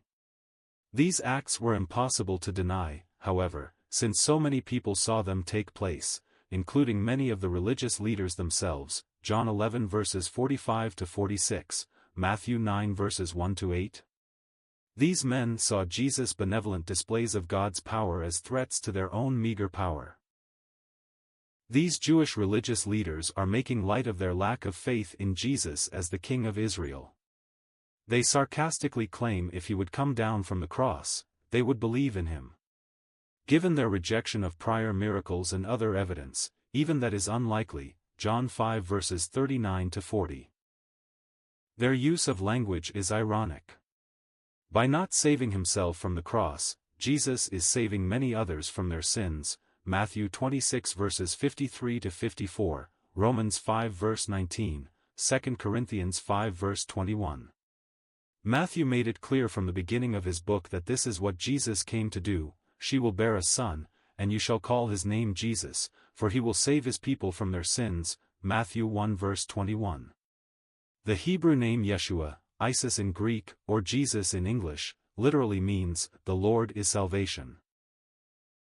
A further irony is that because Christ stayed on the cross, faith in him will become the way for every person to come into a true relationship with God, Philippians 2 verse 8. If he were to rescue himself, now, to earn the belief of these men, it would undo God's intended plan for sinners to be welcomed into the family of God. Verse 43. He trusts in God, let God deliver him now, if he desires him. For he said, I am the Son of God. In English, the expression, putting on a clinic, means to demonstrate something in a definitive way. The religious leaders who condemned Jesus to death are putting on a clinic, in cruel mockery. As a mutilated, John 19 verses 1-4, crucified man, Matthew 27 verses 35-38, hangs in agony, they join in viciously insulting and making fun of him, Matthew 27 verses 39-42. Now they add one more hurtful insult to the list. They joke that if God really wants Jesus, who trusts in him, then God should save him now. After all, Jesus claimed to be God's Son. At this point, the religious leaders are not speaking to him, they are laughing with each other about him within his hearing. To them, his dying on the cross is evidence he was never the Messiah he claimed to be. The fact that he can be killed in this way means that his power must have been false. They are patting themselves on the back for convincing Pilate to crucify the man, Matthew 27 verse 24. We're not told Jesus' emotional reaction to any of these insults. One can assume, though, this one would be especially hurtful. Jesus is the Son of God, and he knows that God the Father is the one ultimately responsible for his death on this cross, Matthew 26 verse 39. God the Father is sacrificing God the Son to offer salvation to humanity, Romans 5 verse 19. Jesus even alluded to this when Pilate claimed authority to have Jesus crucified. You would have no authority over me at all unless it had been given you from above, John 19 verse 11. Isaiah, describing the will of God the Father in this moment, put it this way, yet it was the will of the Lord to crush him, he has put him to grief, Isaiah 53 verse 10.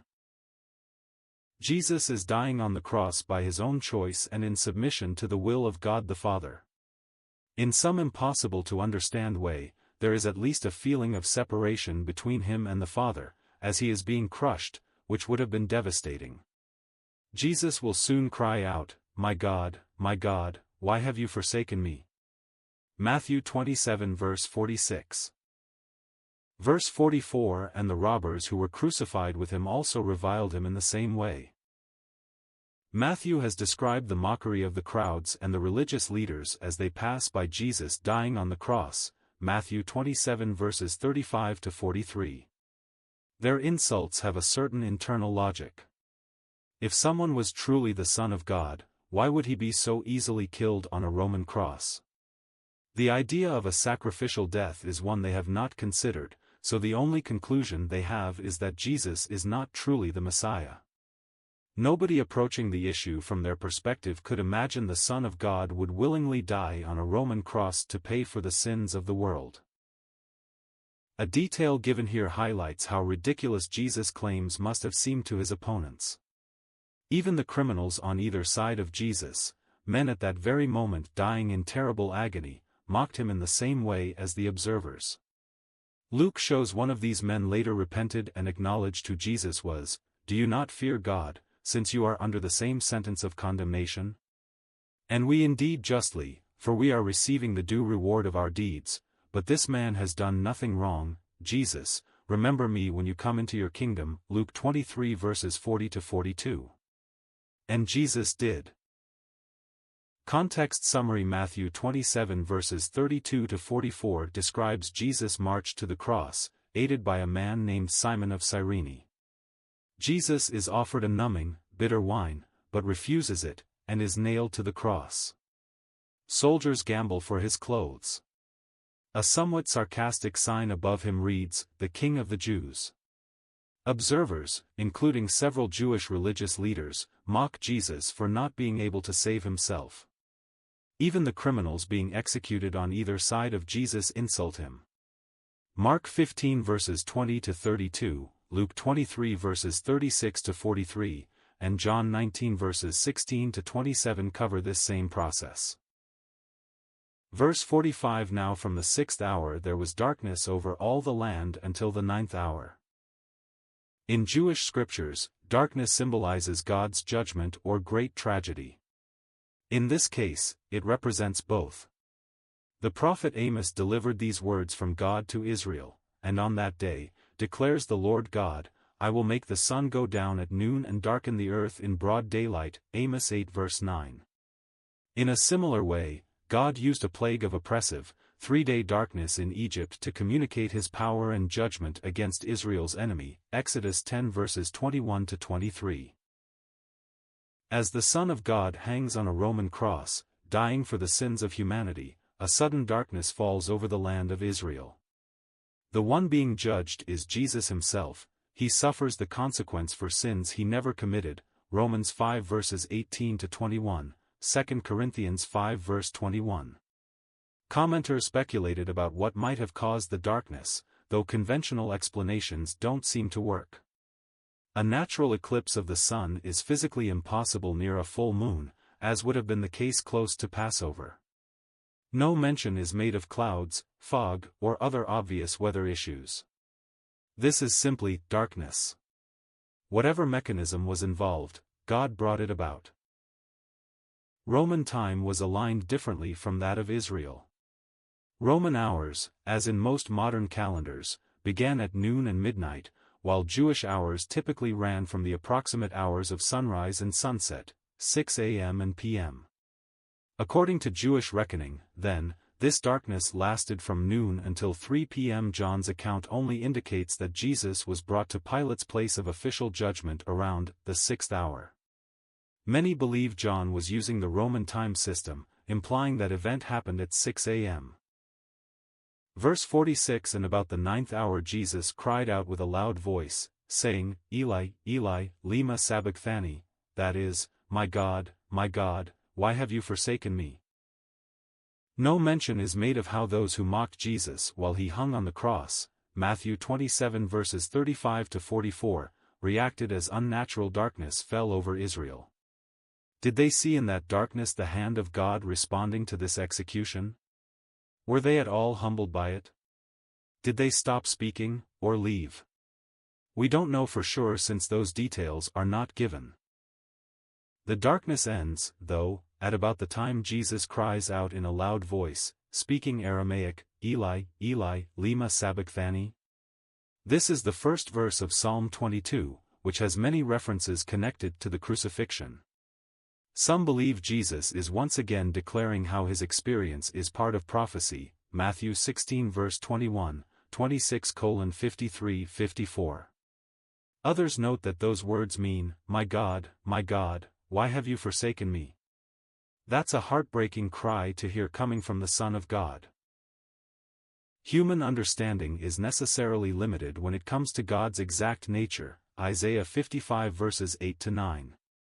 Part of that limitation is our vague understanding of the Trinity, God's existence as three persons in one being.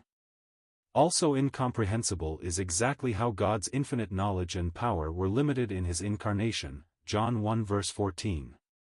We know Jesus experienced human emotion and temptation, Hebrews 4 verse 15. That included intense anguish as he anticipated this moment, Matthew 26 verses 38 to 44. We cannot know, for certain, exactly what is happening among the persons of the Trinity at this point. The way Jesus is said to have cried out, Mark 15 verse 34, and the reaction of bystanders suggests intense emotion. In some way, beyond our complete understanding, Jesus is experiencing a straining of his connection to God the Father, as he takes on the sins of mankind, 2 Corinthians 5 verse 21, 2 Thessalonians 1 verse 9, Habakkuk 1 verse 13, John 1 verse 29. Was a sense of forsakenness the deepest level of suffering experienced by Jesus? Was this what brought him such great sorrow in the garden the night before? We can only speculate, taking care not to reach beyond what Scripture actually says, 1 Corinthians 4 verse 6. Verse 47 And some of the bystanders, hearing it, said, This man is calling Elijah. Jesus has called out to God in a loud voice, Eli, Eli, lema sabachthani. He apparently spoke in Aramaic, as he usually did. Here he is quoted using a version of the Hebrew name for God, which is, Eloi. He was clearly quoting Psalm 22 verse 1, which says, my God, why have you forsaken me? Matthew 27 verses 35 to 46. This was either Jesus quoting the Old Testament to declare its prophecy, or crying out in anguish, or both. What he is experiencing is part of God's ultimate plan, Matthew 26 verses 53 to 54, but is also agonizing and brutal, Matthew 26 verses 38 to 44. Some of those standing nearby misunderstood what Jesus had said. They heard Eli and believed Jesus was calling Elijah instead of God the Father. It's possible they thought Jesus was calling the powerful prophet Elijah to come and save him now. Enemies who have been taunting Jesus used that as part of their abuse, that he ought to save himself, or have God rescue him, if he really was who he claimed to be. Verse 48 And one of them at once ran and took a sponge, filled it with sour wine, and put it on a reed and gave it to him to drink. 3 hours of unexplained darkness have passed, Matthew 27 verses 45 to 47. Jesus has cried out with a loud voice to God the Father. He cited the words of Psalm 22 verse 1, seemingly mourning the feeling that God had abandoned him. Some nearby misunderstood and thought Jesus was calling for the prophet Elijah to save him. Now someone fills a sponge with sour wine and puts it on a reed to hold it up to Jesus to drink. It's not completely clear from the context why they do this. It may have been given in mockery to torment the prisoner more, Luke 23 verse 36. In the immediate context, it's possible that this is offered to try to revive Jesus or help dull his pain. Jesus refused a mixture of wine and gall earlier after tasting it, Matthew 27 verse 34. His initial refusal was likely a deliberate choice to keep his senses, despite the pain. This offering might also be another attempt at ridicule. There is no explicit indication from Matthew that Jesus drinks the sour wine this time. John, however, indicates that Jesus receives it, partly in fulfillment of more prophecies, John 19 verses 28 to 30, Psalm 69 verse 21. As this happened in the moments prior to his death, Jesus would have had been at no risk of becoming intoxicated. Verse 49 But the others said, Wait, let us see whether Elijah will come to save him. Jesus has cried out with a loud voice the words of Psalm 22 verse 1, in Aramaic, Matthew 27 verse 46. His words began with Eli, Eli, meaning, my God, my God. Some standing nearby mistakenly thought Jesus was calling Elijah, Elijah. The prophet Elijah was thought to be the greatest prophet in Israel's long history. He never died and was taken to heaven in a whirlwind, 2 Kings 2 verses 1 to 12. A few people nearby seem to think Jesus calling for Elijah to save him from the cross. After the sarcastic taunts of those watching Jesus die, Matthew 27 verses 39 to 44, they may have thought Jesus was trying to call out for rescue. Someone in the crowd offered Jesus sour wine, possibly a painkiller or merely a noxious drink, Matthew 27 verse 48. While Jesus refused this earlier, Matthew 27 verse 34, John's Gospel suggests he took some immediately before he died, John 19 verses 28 to 30. Seconds from death, there would have been no chance of becoming drunk, and this also fulfilled additional prophecies, Psalm 69 verse 21. Others in the audience object. Whether they try to stop this offering, or not, they wonder if Elijah will really show up and save Jesus in the final moments. In that sense, they express some desire to see Jesus proved a powerful figure, after all. Verse 50 And Jesus cried out again with a loud voice and yielded up his spirit. Though he was arrested, maimed, and executed, Jesus' life was not taken from him. He chose to give it up, beginning with his willingness to be born in human form, Philippians 2 verse 8, and to submit to the will of God, Matthew 26 verses 38 to 44, 53 to 54.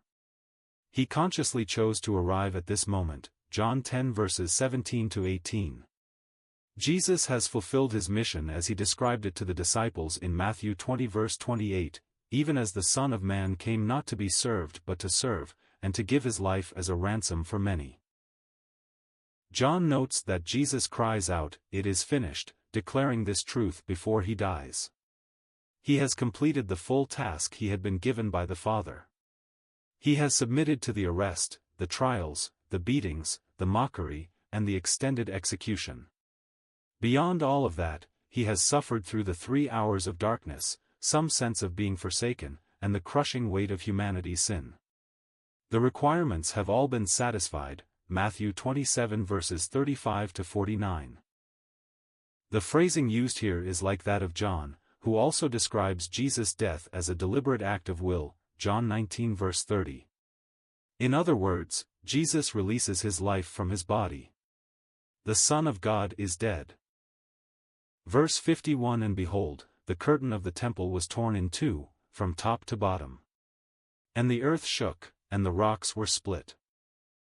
Multiple dramatic events take place at the moment of Jesus' death, Matthew 27 verse 50. The first mentioned by Matthew is that the curtain of the temple is ripped in half, notably said to happen from top to bottom. This most likely refers to the inner curtain between the holy place and the most holy place, Exodus 26 verses 31 to 33. This separated the area where the high priest, only, could enter, and only once every year. That entry was to make a sacrifice for sin on behalf of the people. Anyone daring to enter God's presence there at any other time would surely die. The curtain was huge, the height of a 6-story building and half as wide, elaborately and thickly woven with 72 plates of 24 threads each. This was not something easy to cut, let alone tear. For the curtain to be split in half was remarkable enough. Matthew specifies that this tearing happened from top to bottom. This could only have been done by God. The meaning ought to have been clear to those religious leaders who saw it happen. Hebrews 9:11 to 10:22 explains in detail how Jesus' death on the cross made it possible for anyone to come to God through faith in him. Those who come through Jesus can come boldly and without fear right into God's presence. The need for the Jewish sacrificial system that God had given to Israel was done. The perfect and final sacrifice for sin, Jesus himself, had been made. In both a spiritual and literal sense, the barrier between men and God was removed, by God himself. At the same time the curtain was torn in two, earthquakes shook the ground and large rocks broke apart. It must have felt like the earth itself was responding to the death of Jesus. Verse 52 The tombs also were opened. And many bodies of the saints who had fallen asleep were raised. Several dramatic events took place in the moments following Jesus' death, Matthew 27 verse 50. The temple's massive, thick curtain was ripped in half from the top down, clearly an act of God, Matthew 27 verse 51. There was an earthquake and rocks were split. Here, Matthew begins to add a detail about disrupted tombs and the bodies of saints who had died. Verses 52 and 53 are only vaguely understood and much debated among Bible scholars. Only Matthew adds this detail to his gospel. In direct language, this verse indicates that the earthquake caused by Jesus' death breaks open some of the graves holding bodies of saints. In this context, that would mean God-honoring people from Israel. We aren't given further details on who these people were. They may have been prophets, heroes, or simply people notable for their goodness. Reading this verse together with the next one, it is clarified that the tombs are opened at the time of Jesus' death. More remarkably, according to verse 53, these uncovered bodies were seen alive in the city of Jerusalem after Jesus rose from the dead. A relatively minor point of debate, here, is whether the saints were raised immediately, upon Jesus' death, only going into the city after his resurrection, or whether they were uncovered but did not live again until later. These two verses are the subject of much greater controversy over the exact meaning, and literalness, of their content. Arguments have been offered that these verses are insertions into the original text. Others suggest this is a purely symbolic reference. Some say they are not even symbolic, and the statement is made purely in a poetic sense by Matthew. The most reasonable interpretation, challenging though it may be, is to read these as a straightforward and literal part of the narrative. Verse 53 And coming out of the tombs after his resurrection they went into the holy city and appeared to many. Several dramatic things happened in the moments following Jesus' death. One was an earthquake that apparently broke open the tombs of many saints who had died in Israel's past, Matthew 27 verses 50 to 52. The gist of the narrative is that the earthquake disturbed the bodies in some way. After Jesus' resurrection, these saints were seen alive by many people. Whether they came to life at the moment Jesus died, or were only uncovered, and rose after he rose, Matthew is not explicitly clear. Matthew is the only gospel writer who describes this event, and he does not provide many details. This has frustrated scholars for many centuries, as the event described naturally invites curiosity. Bible scholars suggest two possibilities for how this may have worked. It's possible these people were resurrected in the same way as Jesus' friend Lazarus. Lazarus returned to a full and healthy human life, not in a glorified body as Jesus did. In other words, Lazarus lived for a time and then died again. If that's what happened with these saints, the holy city is Jerusalem, where they appeared to many regular people. Seeing formerly dead saints of Israel would have caused a huge stir after Jesus himself was resurrected. They likely pointed many people to the power of God through Christ. The other possibility is that these resurrected souls came back in glorified bodies as Jesus did and went off, after a time, to the holy city of heaven. Before leaving, they appeared to many, but when they left, they did not die again and never returned. Others suggest that Matthew's claims here are poetic, or symbolic, and not meant to be taken as part of the literal narrative. This is an extremely difficult interpretation to support, given that everything else Matthew says in this passage is framed as literal. Another suggestion is that this incident was not part of Matthew's original writing at all, yet there is no textual evidence suggesting it was added. The most reasonable interpretation is that this is an actual event, which happened as Matthew describes it. Ultimately, we are left with almost no detail or explanation, making it difficult to draw any meaningful conclusions. Verse 54 When the centurion and those who were with him, keeping watch over Jesus, saw the earthquake and what took place, they were filled with awe and said, Truly this was the Son of God. Earlier, Matthew noted that Roman soldiers had been tasked with keeping watch over the men on the crosses. This would have been standard procedure. Crucifixion was a slow, horrific process that could take days. To ensure no one attempted to rescue the person before they died, guards would observe, speed up the process, or otherwise confirm death, John 19 verses 31 to 34. These same men were likely involved in beating, mocking, and tormenting Jesus that same day, Matthew 27 verses 27 to 31. Since then, though, an unnatural darkness had come and gone in the middle of the day, Matthew 27 verse 45. Jesus' death was immediately followed by a dramatic earthquake that seemed too connected to be coincidence, Matthew 27 verses 50 to 51. That combination of eerie events and the odd taunts of the crowd, Matthew 27 verses 40 to 43, seems to have terrified the attending soldiers. They might fear they are about to experience divine punishment for their involvement. It's extremely unlikely pagan soldiers meant they now believed Jesus was the Jewish Messiah, the Christ. More likely, they were echoing his depiction as Son of God, which they would have heard from the crowd. The Greek of this verse can also be translated as a Son of God, or a Son of a God. Roman mythology allowed for the idea of demigods and other partially divine beings.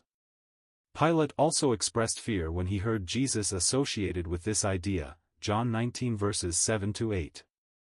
In any case, their experiences were deeply humbling, and pulled them toward some level of faith in Jesus, John 12 verse 32.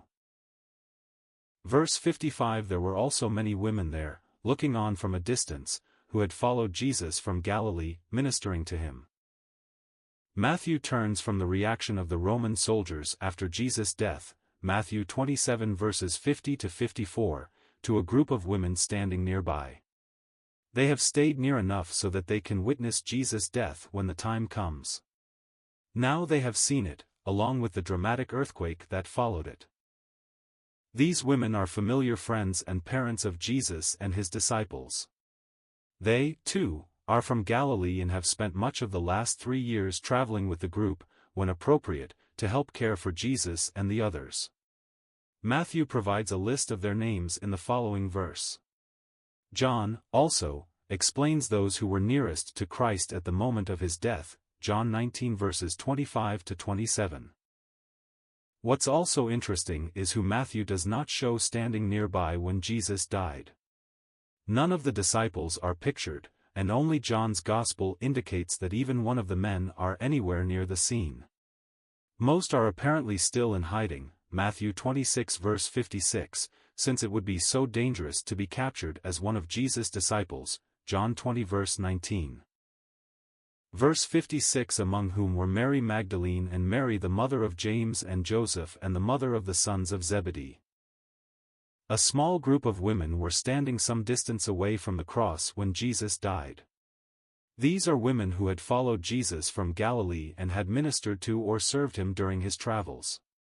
Though Matthew does not mention it, another person there is the disciple John, apparently the only member of the 12 present, John 19 verses 25-27. Matthew reveals who these women are, and we have met them before. They include Mary Magdalene, Luke 8 verse 2, Mary, the mother of James and Joseph, and the mother of the sons of Zebedee, Matthew 20 verse 20. Some Bible scholars speculate that the mother of James and Joseph is, in fact, Jesus' mother Mary. Zebedee's sons are the disciples James and John. Their mother may be a woman named Salome mentioned in Mark's Gospel, Mark 15 verse 40. This would match Matthew's list of the women present with the accounts given by Mark and John. Context summary. Matthew 27 verses 45-56 describes the climactic moment when Jesus dies on the cross. Darkness falls over Israel as Jesus hangs near death. Jesus cries out the words of Psalm 22 verse 1, which mean, my God, why have you forsaken me?" Some nearby think he is calling for Elijah the prophet to come and save him. Jesus dies. Immediately, the massive temple curtain is torn in two, top to bottom. Earthquakes open the tombs of some of the saints of Israel, who are later resurrected. A Roman centurion is shocked enough to declare that Jesus was the Son of God. 3 women, Jesus' friends, watch from a distance. Verse 57. When it was evening, there came a rich man from Arimathea, named Joseph, who also was a disciple of Jesus. Jesus has died, Matthew 27 verse 50. John's account notes that the attending soldiers made sure Jesus was dead, John 19 verse 34. Sundown is approaching. This will mark the beginning of a Sabbath day. Roman practice was to let crucified bodies rot, enhancing the shame and horror that came with defying Rome. However, Jewish religious law forbids leaving executed bodies out, Deuteronomy 21 verses 22-23. Given the impending religious holiday, the Roman governor seems willing to both speed up the executions, John 19 verse 31, and allow the bodies to be removed. A wealthy man named Joseph, from the local town of Arimathea, steps forward to claim Jesus' corpse. We know from Luke's Gospel that this Joseph was also a member of the Jewish council known as the Sanhedrin. This group condemned Jesus to death. Luke makes it clear, though, that Joseph had not consented to that, Luke 23 verses 50-51. Much like modern legislatures, the Sanhedrin did not need all members to be present to vote, so those sympathetic to Jesus, John 7 verses 50 to 52, had likely been left out of the midnight trial, Matthew 26 verses 57 to 68. In fact, according to John, Joseph was a secret disciple of Jesus because he was afraid of the Jewish religious leaders, John 19 verse 38. Joseph will be bold now, though, to help Jesus and his followers take care of the Lord's body. He will be assisted by Nicodemus, another religious leader whose loyalty to Jesus was less than public, John 3 verse 1, 1939. Verse 58. He went to Pilate and asked for the body of Jesus. Then Pilate ordered it to be given to him. Joseph, a wealthy member of the Jewish ruling council, the Sanhedrin, has come forward to help the friends of Jesus deal with his body, Matthew 27 verse 50. Joseph is a secret follower of Jesus, John 19 verse 38, who now decides to act boldly. He goes to Pilate and asks if he can take Jesus' body away now that he has died. We know from Mark's Gospel that Pilate is surprised Jesus is already dead, Mark 15 verse 44. Crucifixions could sometimes last for days. The cruel process was designed with that in mind. The fact that Jesus was viciously flogged and beaten prior to the crucifixion, John 19 verses 1 to 4, likely made his death much quicker. While Romans often left criminals to rot as a warning, this was an offensive practice to Jews, Deuteronomy 21 verses 22 to 23. With a major religious feast at hand, John 19 verse 31, Matthew 27 verse 62, Pilate would have no reason not to let the dead be buried immediately. Pilate confirms with a centurion that Jesus is dead, John 19 verses 31 to 34, and agrees to give the corpse to Joseph. The Gospel writers are careful to clarify, repeatedly, that Jesus was entirely and unmistakably devoid of life. This was meant to combat false rumors that he may have not truly died and was not therefore truly resurrected. Verse 59. And Joseph took the body and wrapped it in a clean linen shroud. A rich man from the local town of Arimathea, Joseph is a wealthy member of the influential Sanhedrin. This is the religious council which conspired against Jesus, John 11 verses 48 to 53, and condemned Jesus to die in an illicit nighttime trial, Matthew 26 verses 57 to 66. Joseph, however, is a secret disciple of Jesus, John 19 verse 38. As with modern legislatures, the Jewish council did not require every member to be present to hold an official vote. Men suspected of being friendly towards Jesus, John 3 verse 1, 7:50-52, were almost certainly not informed of the sham trial until it was over. He has bravely asked Pilate for permission to take Jesus' body away. Pilate has agreed, Matthew 27 verses 57 to 58. Joseph wrapped the body in a new, Mark 15 verse 46, clean burial garment. John's Gospel tells us that a man named Nicodemus helped Joseph, John 19 verses 39 to 42. Nicodemus was a Pharisee who had come to Jesus by night to learn more from him, John 3, and had attempted to influence the Sanhedrin to treat him fairly, John 7 verses 50 to 52. Nicodemus brought a large quantity of burial spices, likely at great personal expense. These were typically wrapped against with the body to mask odor and repel insects. Jewish burial customs did not include embalming or mummification, but bodies were often anointed with perfumed oil in addition to being wrapped. In Jesus' case, a devoted follower had lavished perfume on him earlier in the week. This, it turned out, was an anointing of his body prior to death, Matthew 26 verses 6 to 13. Verse 60. And laid it in his own new tomb, which he had cut in the rock. And he rolled a great stone to the entrance of the tomb and went away. Joseph of Arimathea, a member of the Sanhedrin, has been secretly following Jesus, John 19 verse 38. Now, finding a level of courage, he has asked Pilate for Jesus' body. He wants to help to get Jesus buried before the Sabbath begins at sundown, Matthew 27 verses 57 to 59. He has been helped in this by a Pharisee named Nicodemus, who also spent time with Jesus, John 19 verses 39 to 40. Together they wrapped Jesus' body with burial spices. Now Joseph lays Jesus in his own, new, never-used tomb which had been cut out of rock in a garden setting, John 19 verse 41. Joseph and Nicodemus are both wealthy men. A new tomb cut into rock, in a lavish location, would have been quite expensive. Also pricey were the burial spices provided by Nicodemus. This fulfills yet another prophecy about Jesus as the Messiah. Isaiah 53 verse 9 says, "They made his grave with the wicked and with a rich man in his death." Joseph rolls a great stone over the opening of the tomb to seal it and then goes away for the night. Verse 61 Mary Magdalene and the other Mary were there, sitting opposite the tomb. Under Roman law, those who were executed could not be mourned in any kind of public way. In normal circumstances, mourning and burial rites could be loud and involve many people from the community. Groups would gather to publicly grieve the death of loved ones. The time of mourning could extend for several days or longer. Wealthy people could afford to hire professional mourners to cry and wail with them during that period to call as much attention as possible to the loss. None of that was allowed for Jesus. So far as we can tell, only 2 women were present when Joseph of Arimathea and Nicodemus laid Jesus' body in Joseph's own tomb and sealed it with a large stone.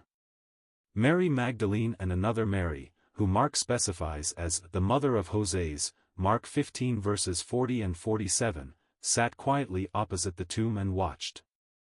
Luke notes that women were there but does not say who they were, Luke 23 verse 55.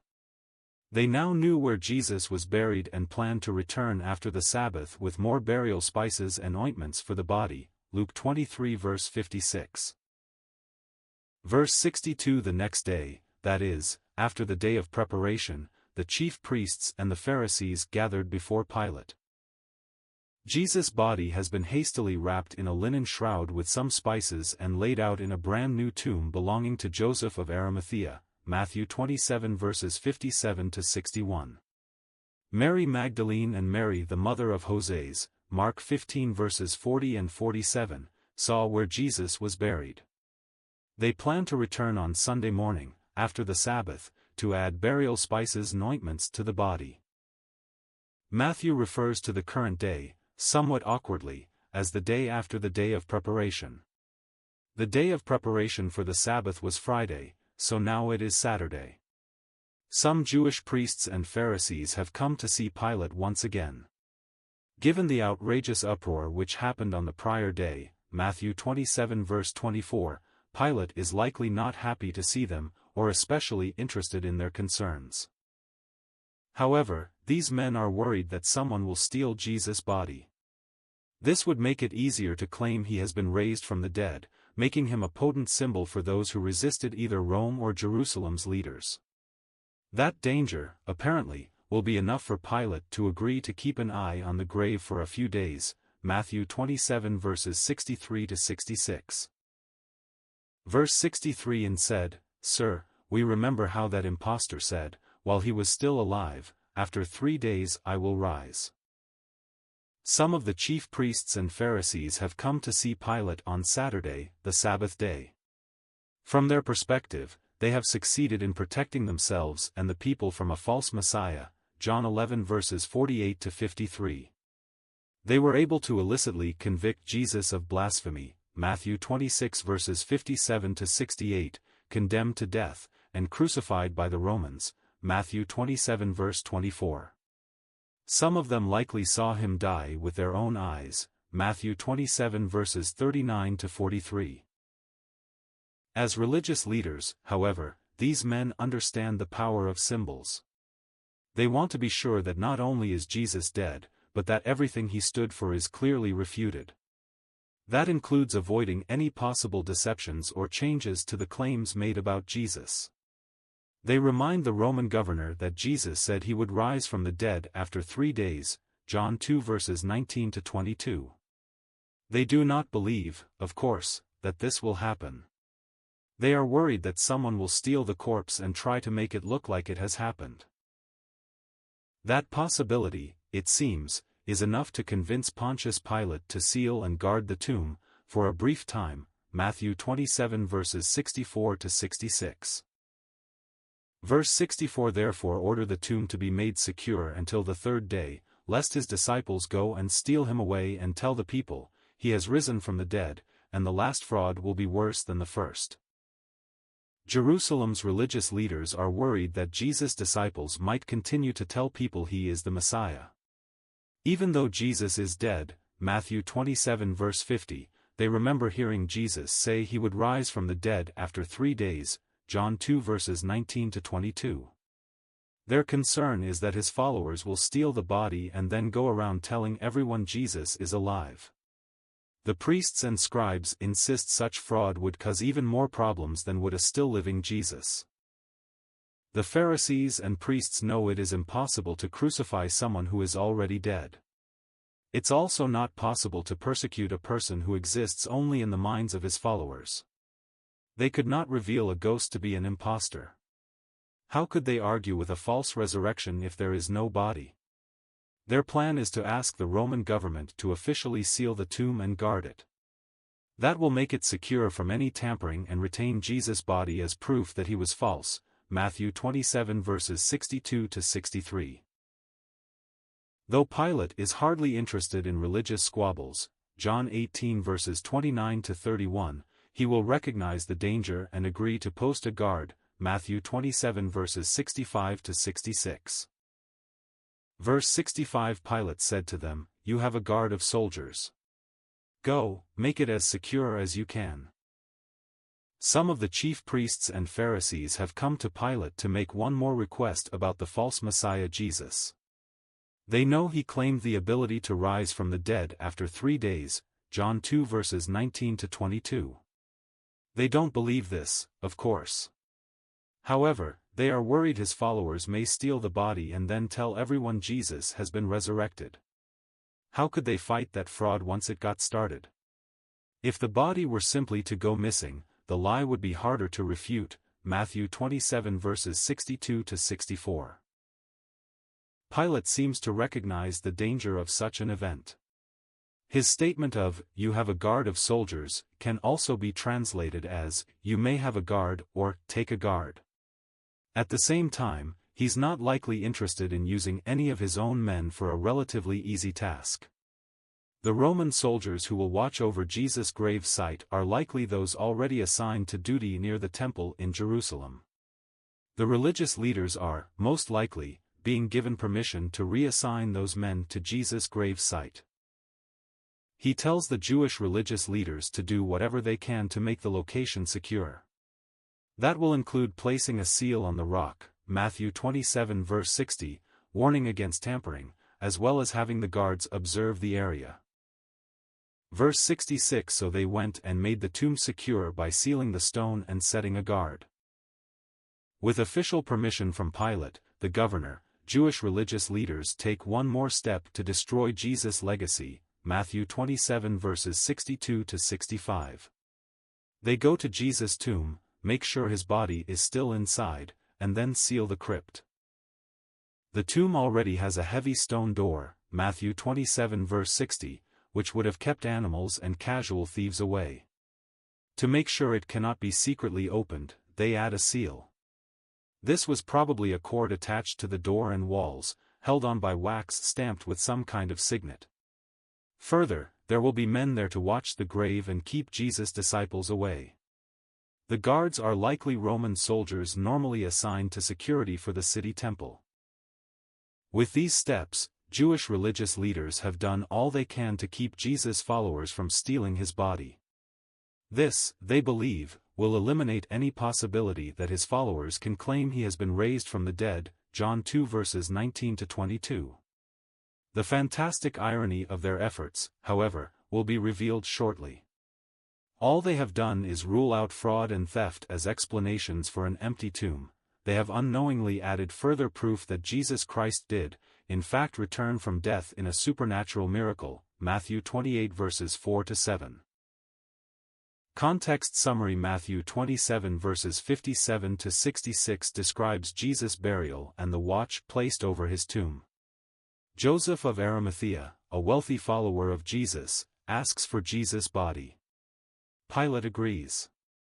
Joseph wraps Jesus' body in a clean linen shroud and places it in his own, never-used tomb, which is cut out of the rock in a garden. Jesus' enemies ask Pilate to place Roman soldiers at the grave site. They seek to prevent anyone from stealing his body and claiming he has been resurrected. Pilate agrees. The tomb is sealed. A guard is posted. These events are also seen in Mark 15 verses 42 to 47, Luke 23 verses 50 to 56, and John 19 verses 38 to 42. Chapter summary: When Judas learns Jesus has been condemned, he regrets betraying the Lord. He throws down his ill-gotten money and hangs himself. Jesus is taken to Pilate, who finds nothing to charge him with. Given the choice, the people shout for the release of a convicted murderer and insist on Jesus' death. Jesus is mocked by a battalion of soldiers and then taken to be crucified. On the cross, he is mocked for not being able to save himself. After 3 hours of darkness, Jesus dies. He is buried by a rich follower in a new tomb. This location is tightly guarded to prevent anyone from stealing the body.